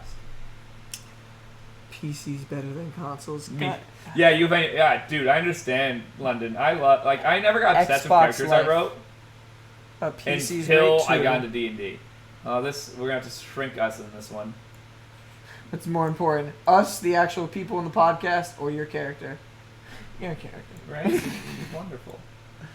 Okay, we're gonna be off center just so that way we can. London is actually going to be making his character. He said at some point his character Marnie from our campaign. Right. I'll let the current one to be up for a little bit, and then I'll transition over to Rain Before Scars, and Rain Before Tattoos and lots of piercings. When she was a young 18-year-old girl who was kind of just... innocent. Not really. Not really. She's been stealing for years. She's been a criminal since she was 7 years old. Innocent compared to all the shit she was about to have to go through. I have original characters that I love drawing, even if they don't get much attention. I'll do my best to keep giving you your OC's attention, London. 20. That's honestly what I like doing with character creation, just the writing and stats and like cool fancy shit with them. He likes the art bit. You like the art bit. I like the writing things and creating who they are, their backstory, what their capabilities, shit like that. Here's young Rain, right before the scars happened. When she started going through some shits and had a tatted phase. And then the time before she went through that stuff that caused her to have so much stress, she got tats. Well, she was numb inside, so she wanted to feel something, and pain was the only thing she could feel. And she found a tattoo artist that liked getting their anger out by causing pain by tattooing people. He wrote that character. Bigger boobs and she's good to go. Thanks, Ethan. Oh my god. Young, hella cute. Raina's adorable, guys. She. There's a reason, like, there's somewhere where I actually did a photo of little girl Rain, and she's the most adorable little child ever, to the point where it's like, I understand why this girl is stealing things very easily. It was not other people begging her. I have no food, oh my god. This is a little wealthy girl who's like, shouldn't have to begging. She's better genes than everyone else. Like, legitimately. One moment. Here's my distraction, as Ethan said. Just responding to people in text messages. I'd let her beat the shit out of me. I mean, she definitely can beat the crap out of you. We went there. I told you. You'd love to draw her, London, and I would love to pay you to draw her. And you can do whatever you want. I give you rights. Which he doesn't, I don't think I've ever seen him pay for your artwork made for something, so this would be the first I've paid for a handful of artwork made in my life. You have. Very few things, like a custom T-shirt is my most. Okay. I've paid some custom T-shirts. I've gotten custom mugs done. Most custom artwork I do myself. It's not really artwork. It's like making a really nice picture frame or like painting something like I've made clocks before. Like, it's woodwork stuff. It's normally my custom handmade stuff. But no, I've never paid an artist to commission an artwork yet. I've had tons of artists I've been like, I really want to commission them artwork. And when I saw London draw Bracket and everyone else was like, no, I got Rain. I have no clue. That did not pique the crap out of the mic, but it did make all of our characters unhappy. We have all of our minis here. We have reunited with them. We have Bracket. Oh, we have a mini for Rain. We have Knock. Vicky has it. We have. And we have one Catastrophe. for the character we haven't met yet on screen. Naresh. We have Jinrash. We have Vane. We have Hamel. We're probably gonna get a better one for Hamel. It isn't just. And then my custom mini that I got from a D&D in a mansion game that I ended up playing with a one-shot, Normal, who I have added into this world. Oh, I love Normal. She's normal. Alright, now that's where the fuck it is. No. Yeah, I know you can, London. Every single time while you were working on the Misfit Warriors, it was like, Kyron, awesome. Jinrash, I've never done a dragon person before. Bracket, man. Knock, better. Naresh, man. So, yeah, I'm sorry I've made you do more men than women. Okay. And an owl. That owl. Can I point out, at least Bracket's a beautiful man? So, like, he's a little different than, like, the hair. Like, Naresh is beautiful, too, but, like, Bracket genuine... Naresh is majestic. Yeah. Then we have Jinrash, a dragon. I'm a beefy boy, beefy scaly boy. Yeah, but no, I love my character Rain. I put a decent amount of effort into her. She's a quarter elf. She's wonderful. And she can beat the crap out of you. Because I apparently like doing quarter races in my world. Knock being a halfling, quarter orc, because half orc, half ling parents. Yeah. And then Rain, a half elf and a human parents. Yep, so she's a quarter elf, so she has one quarter elf trait. She has dark vision. She has no clue she has dark vision up to 15 feet? Yeah, but she doesn't know. Yeah. Because, like... normal people just don't see like this? Yeah, she has no clue, because, like a couple humans, because she probably, like, obviously interacts with humans, but, like, her vision isn't so much greater. People are just like, oh, she has good eyesight. For somebody with an 18 intelligence, sad that she hasn't figured that out. She's no... Elf porn for the win. What the fuck? It still says wrapping up for our McDonald's. That means we're never getting a McFlurry. God damn it, what the fuck? Yeah, well, it's because think about how many half elves she's interacted with in her life, and like people who also have dark vision, because lots of criminals have dark vision. So to her, she has shitty vision. So she really never noticed it. So like, and that's pretty much her only like elven trait besides the ears. That's it. She has the aesthetic of the ears, like Nock has the aesthetic of the little tusks, and Nock gets the advantage in intimidation, or sorry, the proficiency in intimidation. Mhm. Bryan has a little bit of dark vision. I love mixing, Like, that's reasonable. I love mixing those races like that too because they always keep it like half elf, human, elf, and things like that. But they never think when those types of races do start intermingling as well. What'd they say? They're trying to figure out how to wrap the McFlurry. It's gonna be melted before you get it. The ice cream machine is broken. Probably it's is. McDonald's. It always goddamn is. To be honest, last time I tried to get McFlurry, they gave me iced coffee. It said okay. It says wrapping up, and I've seen the car be next to the restaurant, and now the car's all the way over in Stratford. Are they going to a different McDonald's because ours isn't making the food? We will find out Next time on Nat Disaster. Maybe this time on Nat Disaster. Depends if you guys stay with us. Oh my god. Or if we give up and just be like, we're just going to give up on our food. We'll let it sit until the morning and cry. That would be depressing. Yeah. But yeah. But Bracket's just a wonderful ass boy. He's beautiful. He's the new hero of Light and Time. He is the hero of Light and Time. I know the new, but no, he's the hero of Light and Time. He has not processed that at all yet. Just like I don't barely even know myself. How can I be the champion of Light and Time? Yeah, he's beginning to become aware that that's maybe a thing, but he's like, oh, I'm not the one. Like, there's others, right? Because he's had some dreams where there's another. But they're not the champion of Light and Time. Mm-hmm. They're just another person who got sucked in. It's like, what did I do to get this position? Did I read the terms and conditions of this contract? That's the joke that I will forever have. Is Bracket he read his contract, but then his goddess just went, and now you forgot your contract. And he's just like, what? Oh, I knew I was going to forget my memories. I forgot that I agreed to forgetting my memories? Yes. Oh, shit. And the contract that you signed of if you do something wrong, you no longer have powers. So how do I know? So how do I know you didn't change the contract? You don't. Well, isn't this an unfortunate little debacle here? When you let me set up everything in your backstory. Have him write in on Dialga. Oh my gosh. Bracket. You'd be adding majestic. hey, if you can add Pokemon, use your world. There's a multiverse.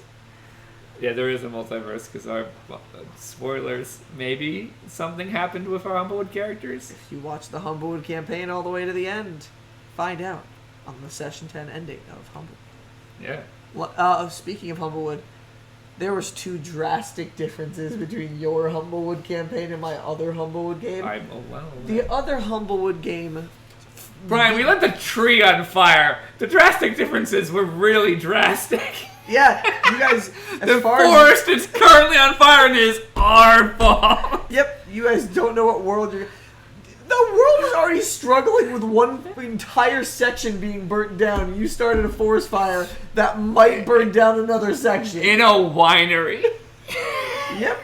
While the other group beat the boss successfully and is now starting to try to find ways to sell the wine as a business. You guys are lucky you found that other exit. It was a miracle we're alive. Alright, the estimated arrival is now 12:30 instead of 12:20. Wow. We're never getting food. Uber Eats, please sponsor us, but if you do, get better. Get good, boy. Get good, son. We're never going to get them to sponsor us. Well, one day we might insult somebody enough to sponsor us. That's the dream. These people are just popular enough that they have just enough presence that if they say something bad about us, we might lose some. There's some companies who don't care who are totally cool about you, just being like, I'm sorry, you're being a shitbag today. There was a company who sponsored Critical Role, Ravenswood, they weren't sure the entire first time they sponsored them if it was Ravenswood or Ravenswood. And they just kept on going back and forth, and they're just like, Ravenswood, Raven, oh shit. And everybody's just looking at them just like, you guys didn't figure out how to pronounce? Did you just accept the sponsorship? It's just like the next week they sponsored them again and they had the correct pronunciation. Oh crap, what company is it that Linus Tech Tips minus tech tips. Works with there's several tech companies who do not give a shit if you badmouth them, and like he's been sponsored with them for like a decade now. So like it's like what? Go away. Let's see what happens. You're just gonna get less media attention. They're like fine. Like he straight up told Intel, "You're being a fucking shitty company." And he just had just had a series of 10 videos that he's making currently. They're all sponsored by Intel still.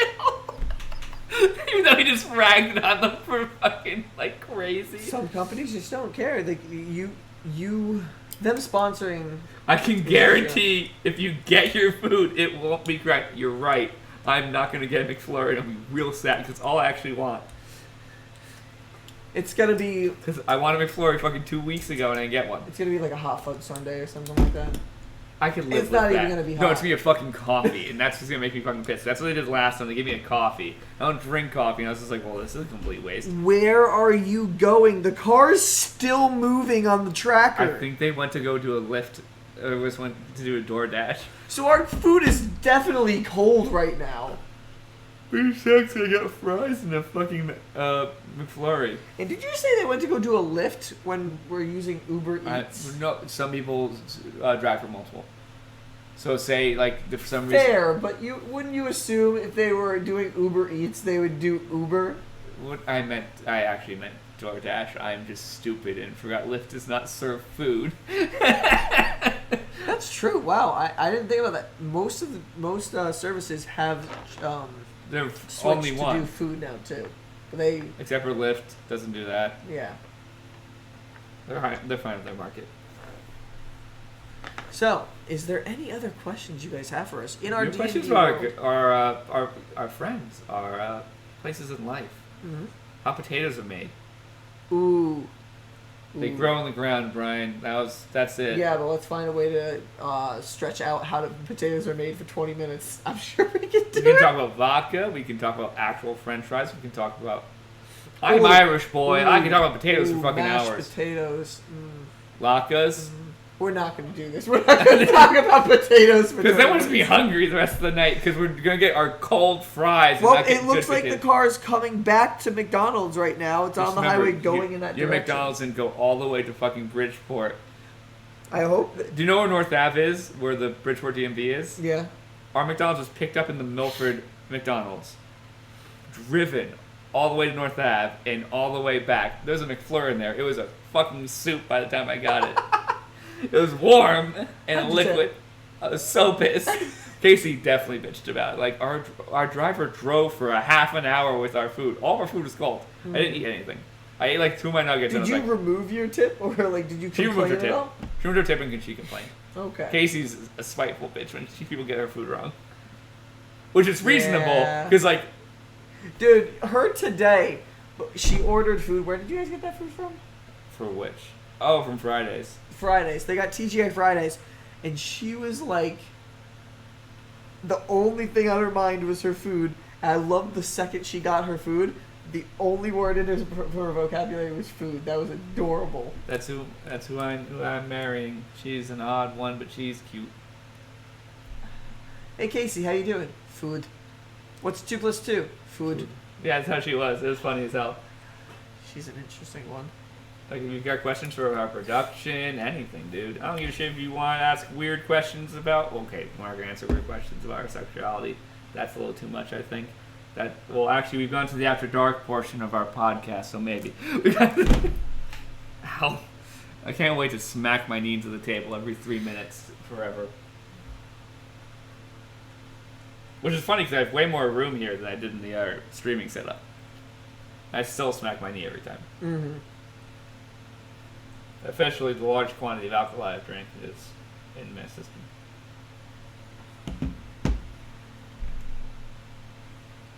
Dude, I think we did pretty well for our first podcast. What do you guys think? Did we do really good for our first podcast? We got 7. We got to 7, and we held consistently. Apparently, 4 we're for cool.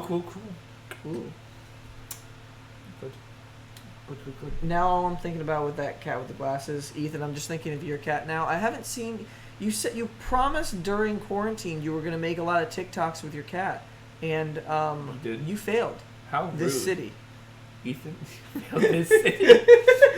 He lives in a different city than you, doesn't he? I'm making an Arrow reference. I know. Which asshole.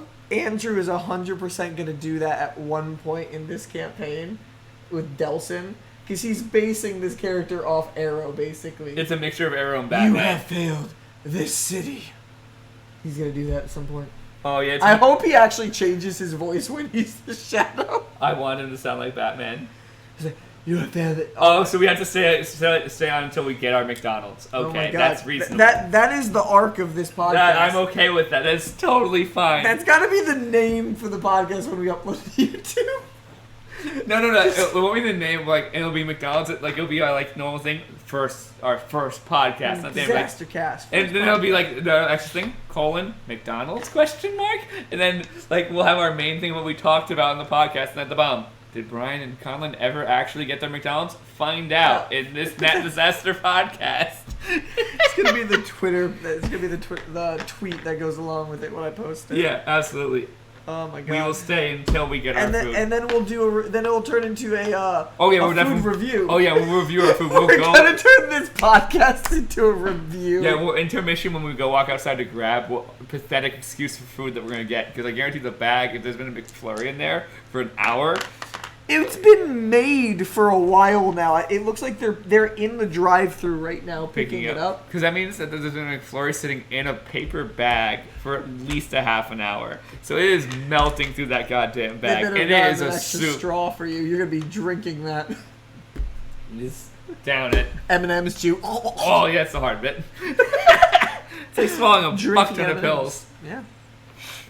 I was drinking a fuck ton of pills. Your brain sometimes, man. I'm also kind of buzzed. Yeah? You want to take a shot of Malibu? Give me red, white, and blue vodka. I'll do a shot of that. Ugh. I also really need to pee. That's why we need to eventually do an intermission. We don't have an alcohol problem. I'm only doing a shot if you do. Did you finish your drink? Yeah, I did. I actually need to make another one. Oh, I'm not drinking another Mountain Dew. I won't sleep then. Who needs sleep when you're dead inside? Well, I still need sleep because I like dreams. Sometimes they can hear me from here. Sometimes they have boobies in them. I don't know. I'll stop talking. We'll find out. Can you hear me from here? Let's see the direction of our mic. Yeah, they totally can hear you. This is so going to be. That might be an issue when we're all in the same room talking from different angles. We'll note that we have not plugged in all these mics yet. We're gonna have to do an actual test session. We could just be a pain in the ass and plug in all the mics right now and just be like, "Hello." Oh my God. There's 3 people on it. It's just Ethan, London, and my desktop. And they can tell us how bad the audio is. Yeah, how is our audio, by the way? Yeah, this is a new mic setup that we have, so please do let us know how it is. A completely way more expensive mic setup. Yeah, I'll be frank, we just still don't have a budget. Our budget is our personal paychecks. Actually, our budget is, at this point, negative $3,500. Yep. We need to actually start making money to make back the money we put into this. Like, legit, I'm not even lying, it's probably negative $3,500. Yep. I think all of the mics and the mics equipment that we just put in just for these new mics was, after getting the plan as well, $900 and something. Mm-hmm. Let's see. London said, sounds good until you scream, and Ethan said, good. Well, yeah, of course it sounds good until you scream. Mike's peak, my guy. Because when you scream, it peaks. I'll eventually get that finely tuned, because there are, tuning knobs on this mixer. Sometimes they're called a desk. I can't wait. Honestly, I miss streaming in person because this thing is obnoxious and big. I fucking love this thing. This is what we kept my mic on. I'm not hanging on your mic stand. There will already be so many things on your mic stand. Just gets that nice suppression of the sound, and it gives me that mysterious element. Why are we getting a mic where you can go, hello, hello, to each side of the mic, and you can be like, Conlan, turn down the mic, as you be like, okay, and you grab it towards yourself and be like, hello, I am the gremlin from space. Which remind me, I need to take one of the Yetis for our each mic was $150. Oh, the chair was loud? I'm sorry. We'll try not to move the chairs. Yeah, we literally noticed that before session when we were testing everything. It really looked like any movement of a chair immediately peaked the microphone. I think And that's We even need, with we need to put RTX some. on. We need to put some soft like coverings They on the bottom of these were chairs. on these chairs, but they all fell off because whoever attached them did a fucking shit job. No, they're not that expensive. No, absolutely not. It's really easy. Okay, so London, in case I just almost threw my headphones on the ground, like a competent person. So we got these AT235s. They're $150 each. About they're I think a little bit less technically, but we're gonna say $150. You actually can't buy them on Amazon right now because we bought them all. We bought them. There are no more of these on Amazon. We bought them. I think the first day of July, roughly around then. Amazon didn't give us an answer on when it was going to be delivered until the first week of August, which then they said we would receive them by September 3rd. And we're like, oh! And then last week on Monday they said, hey, it'll be here by Friday. And then on Tuesday it said, hey, it's going to be there today. And we're like, well, your timetable accelerated very quickly. Yeah, it was interesting. So we're running these AT235s, 2035s. I got these specifically. Wow! Hold on. Okay. Uber Eats just realized that this has been a terrible experience for me, and they just sent me a message. I've had this Your happen. time matters. Here's up to $10 off your next delivery. Your last experience was late, and that's not great. Fucking poet. Let's make the next You're ones a poet better. and you didn't know it. This Good will times automatically be sketch. applied when you order delivery within 14 days. Oh, fuck you. I guess I have to get food next time when we stream then to get $10 off. Okay, so what was I saying? So I got these ones because they have shock mounts built into them. And 4 minutes away. They have shock mounts built into them, and we're mounting all of our arms for our mics onto tables, so they need shock mics. So when I do like this, it doesn't fuck the mic up. Like, I'm sure it peaks the crap out of the mic, and I'm sorry about that. Did that peak the mic? Look at this. Like, RTX Voice is trying its damnedest, I promise, to try and minimize how bad that is. 5 minutes away. I don't know why we're going backwards now. Oh, know what? RTX Voice isn't on. Oh my god, you really did. We've run a 2 hour and 20 minute okay. Hey guys, guess what? RTX is now on. Wait. Oh, it still is going to occasionally hear one. Alright, hold on. London, let's see if the chair sounds for us.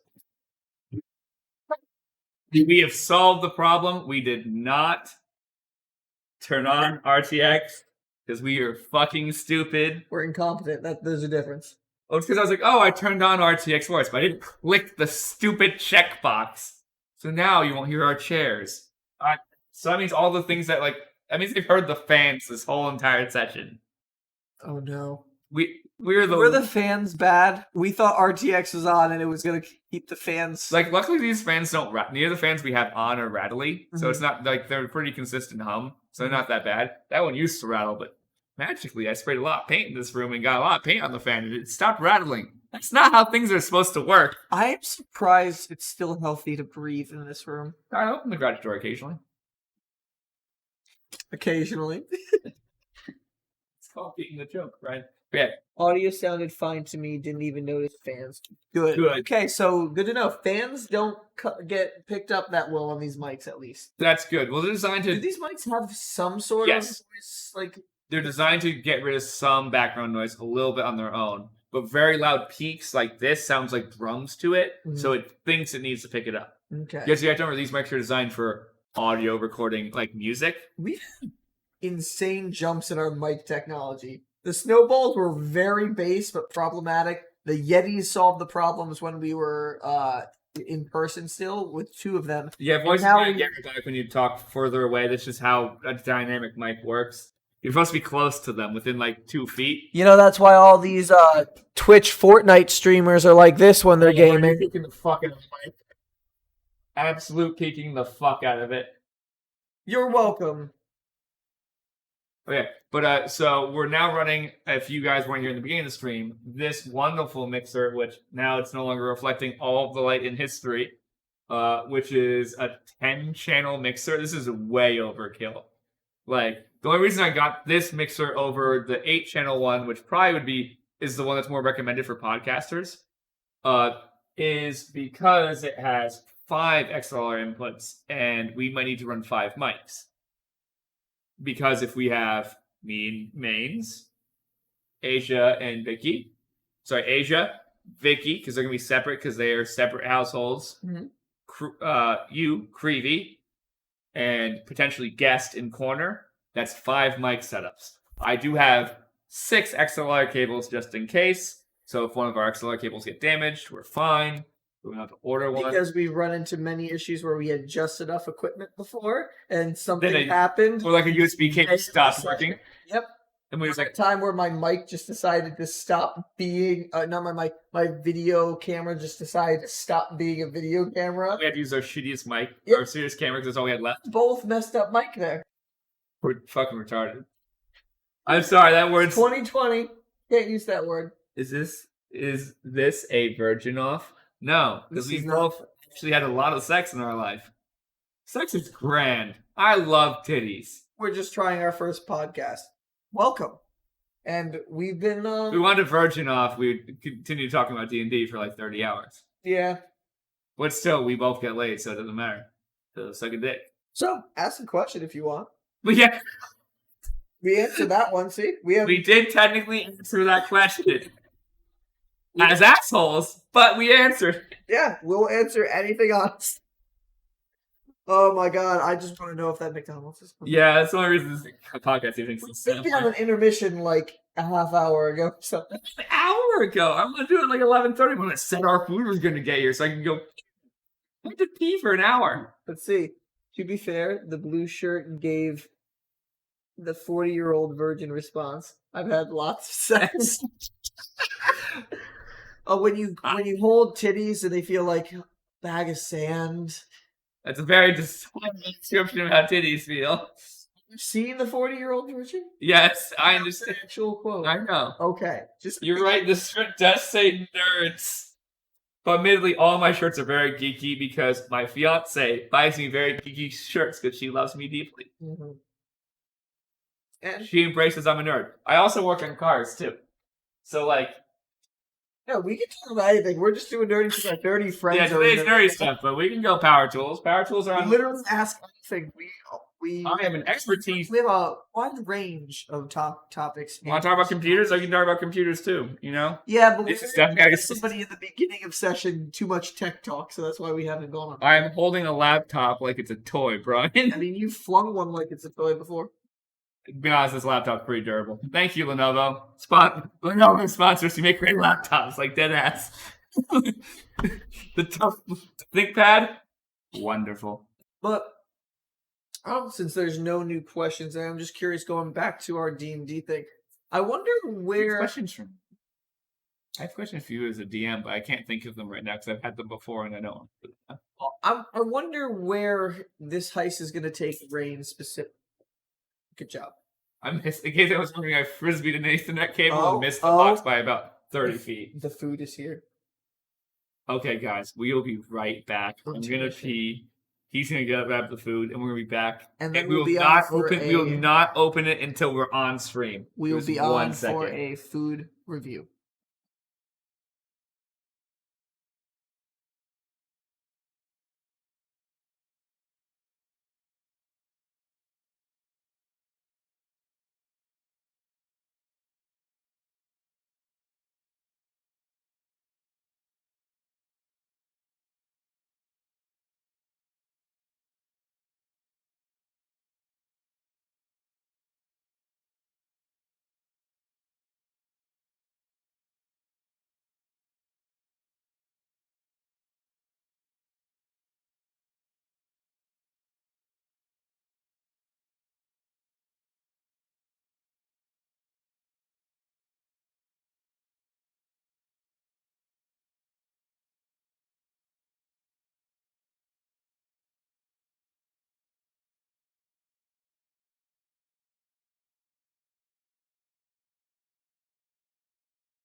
So we have food.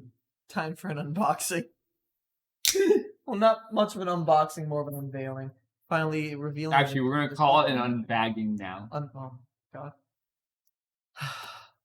Give me a second. I need to pour this over here. So wait. Spill. I don't care. Let's see how the food is. See, I mean, the bag feels a little bit cold.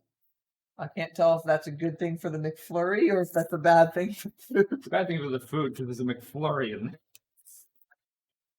Okay. So, food or ice cream? You ordered an M&M McFlurry, right?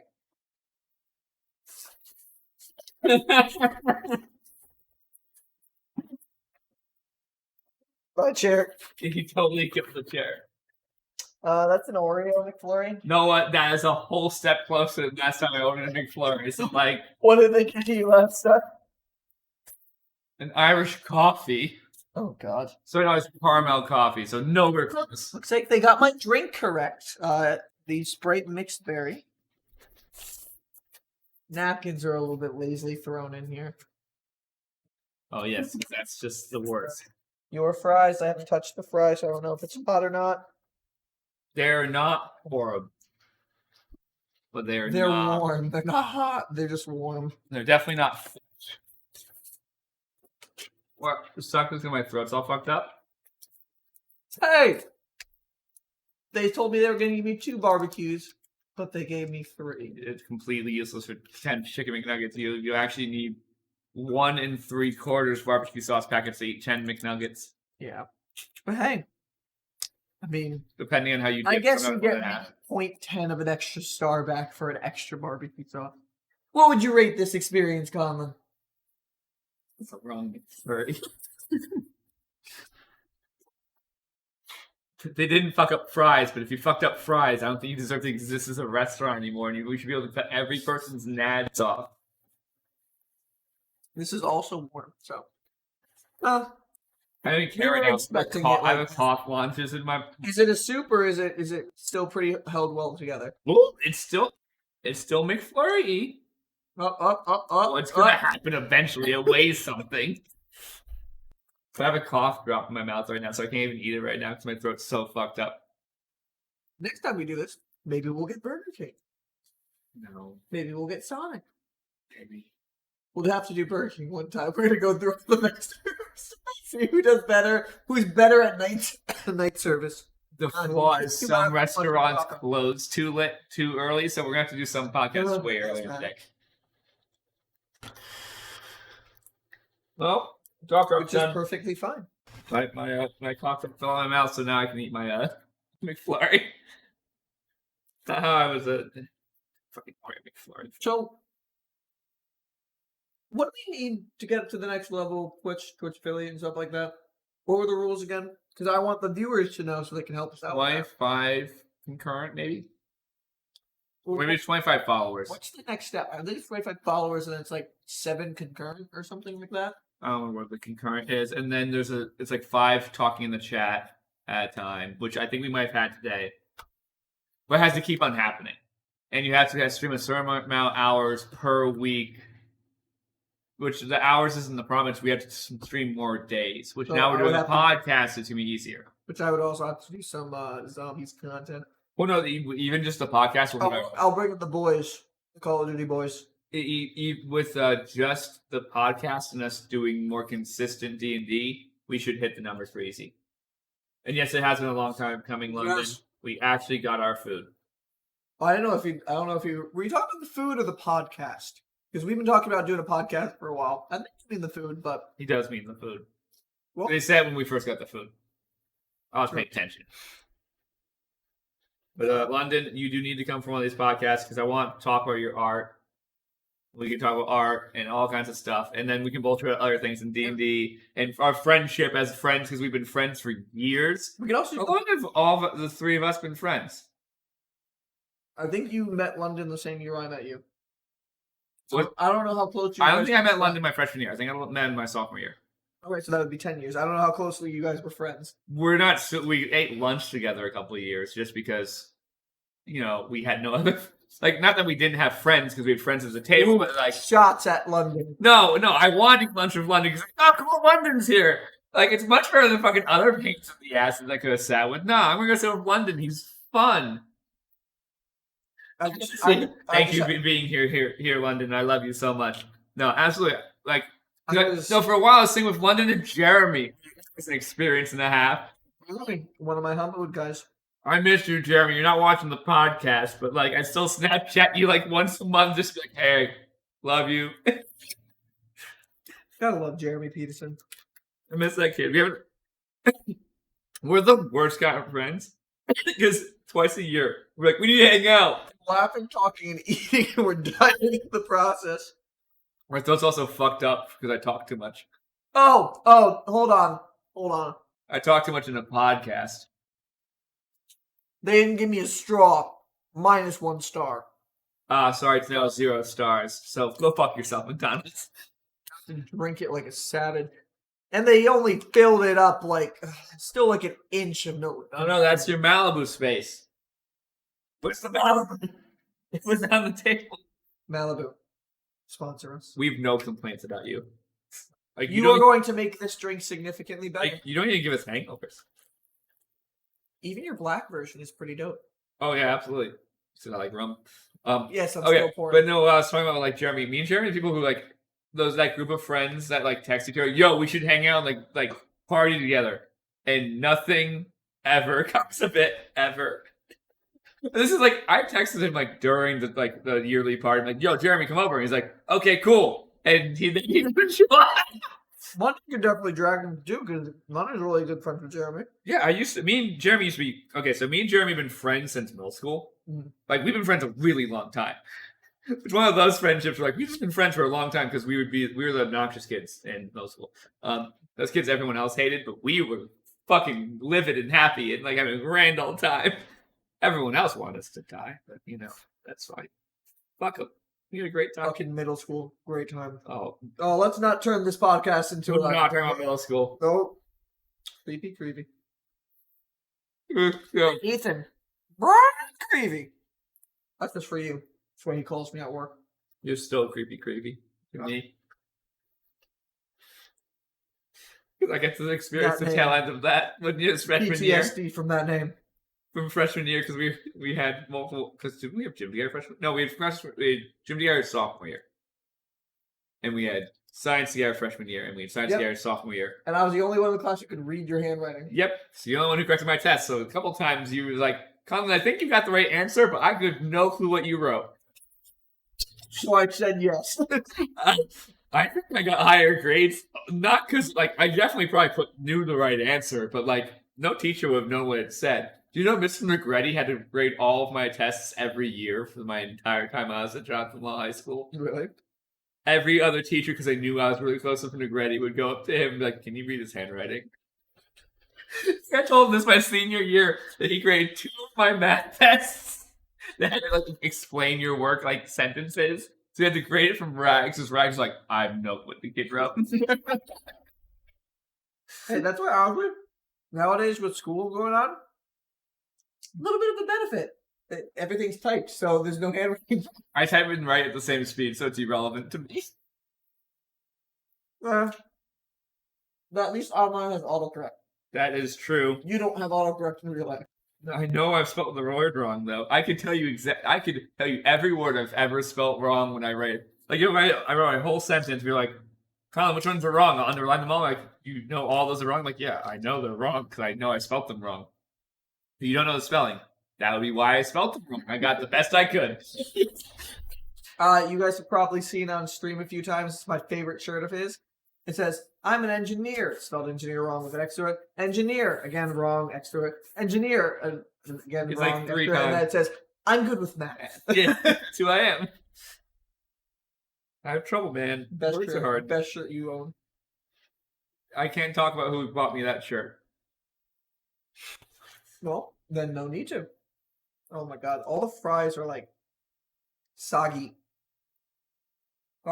0 out of 10. We're moving towards the -1 experience at McDonald's today. Especially because I'm coming down from being drunk now, so now I'm just disappointed. I'm gonna judge food on something weird. What can be a weird thing to judge food off instead of stars? D8s.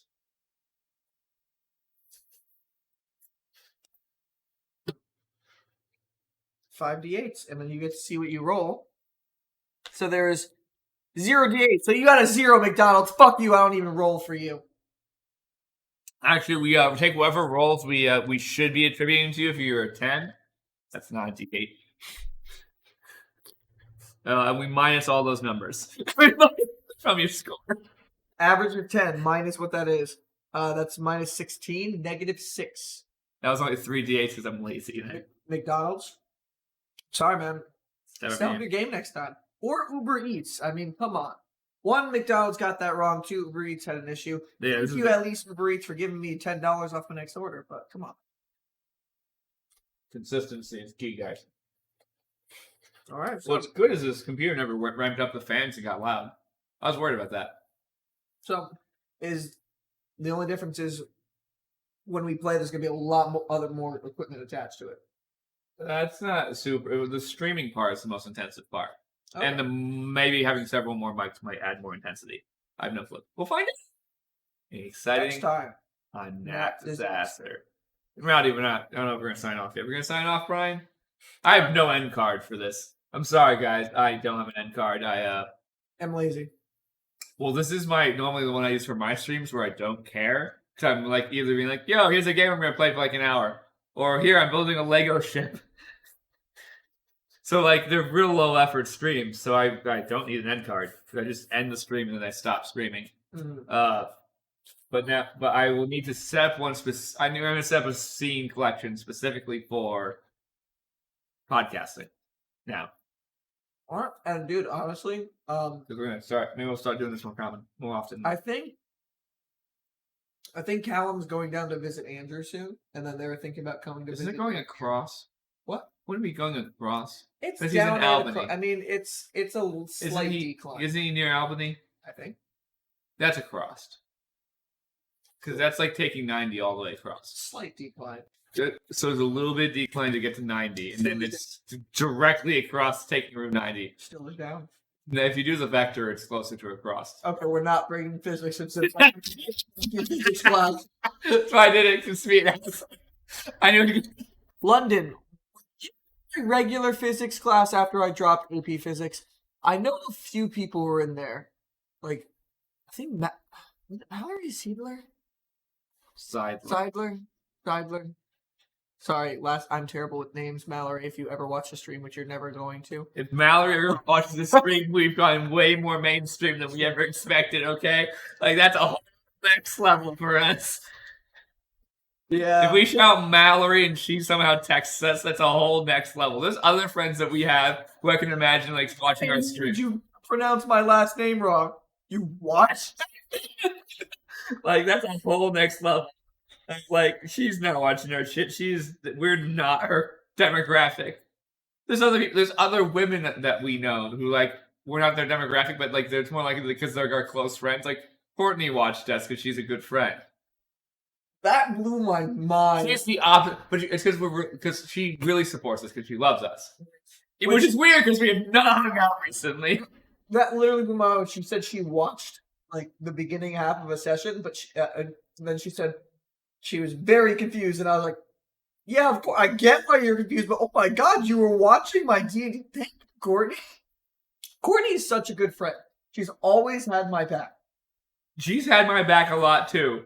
Like, when a lot of bad things happened because of people I had crushes on in middle school, she was totally still my friend through all of it. Because, like, all bunch of people that got nasty towards me because I may or may not have wrote a poem to a person who was dating someone. Not important. What's funny is the person who was dating them was my friend, so they went, dude, it's okay, I understand. So, me and him never had animosity. We're still friends to this day. Because they didn't date very long. But, and I had a crush on the girl, and Courtney's very close friends with her, and Courtney stayed friends with me and through all the stuff. I mean, Courtney, you've always, like, she's been great. You're great, Courtney. You're not watching right now, I don't think. You are. Love you. Thank you so much for being a great friend. Even though I sometimes don't understand how we've remained friends through all these years, because She has a pure heart. She has a good heart. Absolutely, it's not even a doubt. It's one of those things where like I don't. I'm It's waiting not for that I a don't- reply comment from Ethan, I'm not trying to be like mean, saying like tits. but it's not trying to be mean. It's not like I'm avoiding you, Courtney. But it's just like our paths normally don't cross, but somehow they keep randomly crossing. Like when you're working at World of Beer, and Oh, I love going there and having it's like because I just went there the one time, and you're my waitress. I was like, Courtney, oh my god, that's great. So we'll work on maybe we'll hang out with Courtney one of these times COVID gets less. Should we get Courtney to be Be a on a guest pod. on the stream?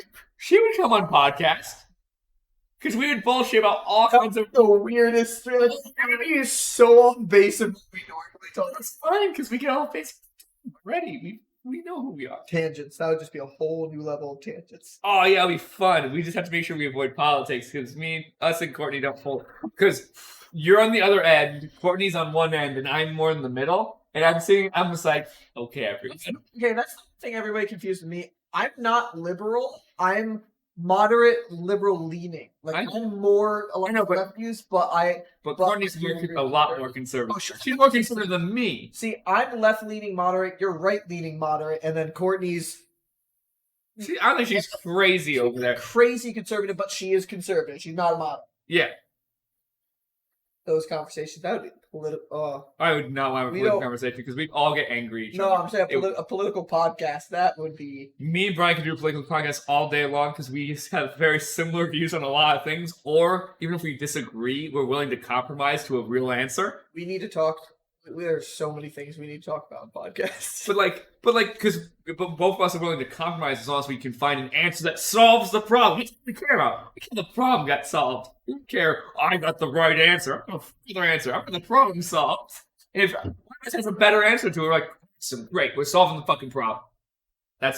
I think that answers both of our politics completely. We just want everyone to be better people and to solve the goddamn problem. That's all I want. I don't want bullshit. Just solve the problem and stop bitching, you dumb fucks, and trying to just grab for power. But we'll continue that on a political podcast. We'll do that on Thursdays. What, Thursdays are for politics now? Yeah, so that way they can get drunk on Friday and forget that conversation. In a dream world, we'll just do podcasts every other night. If I ever do end up living here. Well, I don't think we do when we end up living here because we would go crazy. We did a podcast every other night. But if we were say we didn't have real jobs, our real jobs became streaming and content creation, we would have podcasts every night just because we're like, oh crap, we need to create some extra content. If we ever did that, we would probably have bought our own house. Oh no, we'd have a studio space. We would have a studio space. Mm-hmm. And Asia would have her space to do photography and all that crap, do whatever she wants for filmmaking, and I'd give her that space. We already have a recording studio grade mixer. We just need a better audio interface for it, and I'll work on that in the future. All right. Well, it looks like our viewership is falling off. Yeah, we're at 2, so I think we should sign off, eat our food. Me and Bryan. Food's already done. I don't even want my fries anymore. I've stopped being excited for them. You can have my fries fried. We might do some other things as friends for a little while, and then we're gonna go fuck to bed. Yeah. We're probably gonna talk about stuff that would be spoilers because that's why we're gonna do our best to not talk about spoilers on this podcast. Though I did technically reveal a spoiler during the podcast. Because you get very excited about rain. Yeah, but they're gonna figure that out eventually. It's inevitable. Like that. But the key is she doesn't know. So, she knows a little bit. But she doesn't know. I know way more than Rain does. The poor girl. She has such a bright future if the right things happen. But she keeps putting herself in shitty positions. Those are all discussions for a future disaster cast. If you guys want to hit us up on Twitter, or if you're friends with us on Facebook, message us. We can write some questions that we can prep if you have ideas during the week. So that way we can have at least a couple of talking points while we're in between subjects and, no one's messaging us in chat. Definitely message us on Twitter at Nat Disaster, D&D. We also have a Google account, Nat Disaster D&D. You can message us when this goes up on YouTube, Nat Disaster D&D on YouTube, and obviously Nat Disaster D&D here on Twitch. So thank you for watching our podcast. Thank you for at one point us hitting 7 concurrent viewers. Might have hit a higher peak that we didn't see via the view counter because it's broken. We haven't seen that since our actual in-person sessions. So yeah, so thank you guys so much. Well, because the Discord sessions are missing the map element and some other stuff, so they're getting a little. But hey, this is all we need to try to get back up there and prep for when we are back in person. Still no ETA on that. We're still dealing with the pandemic, obviously, but we'll keep you guys. We can safely do it. We'll do it. And good night, London. We'll have you on podcast in a couple weeks. Hey, Bryan Maines. Good night.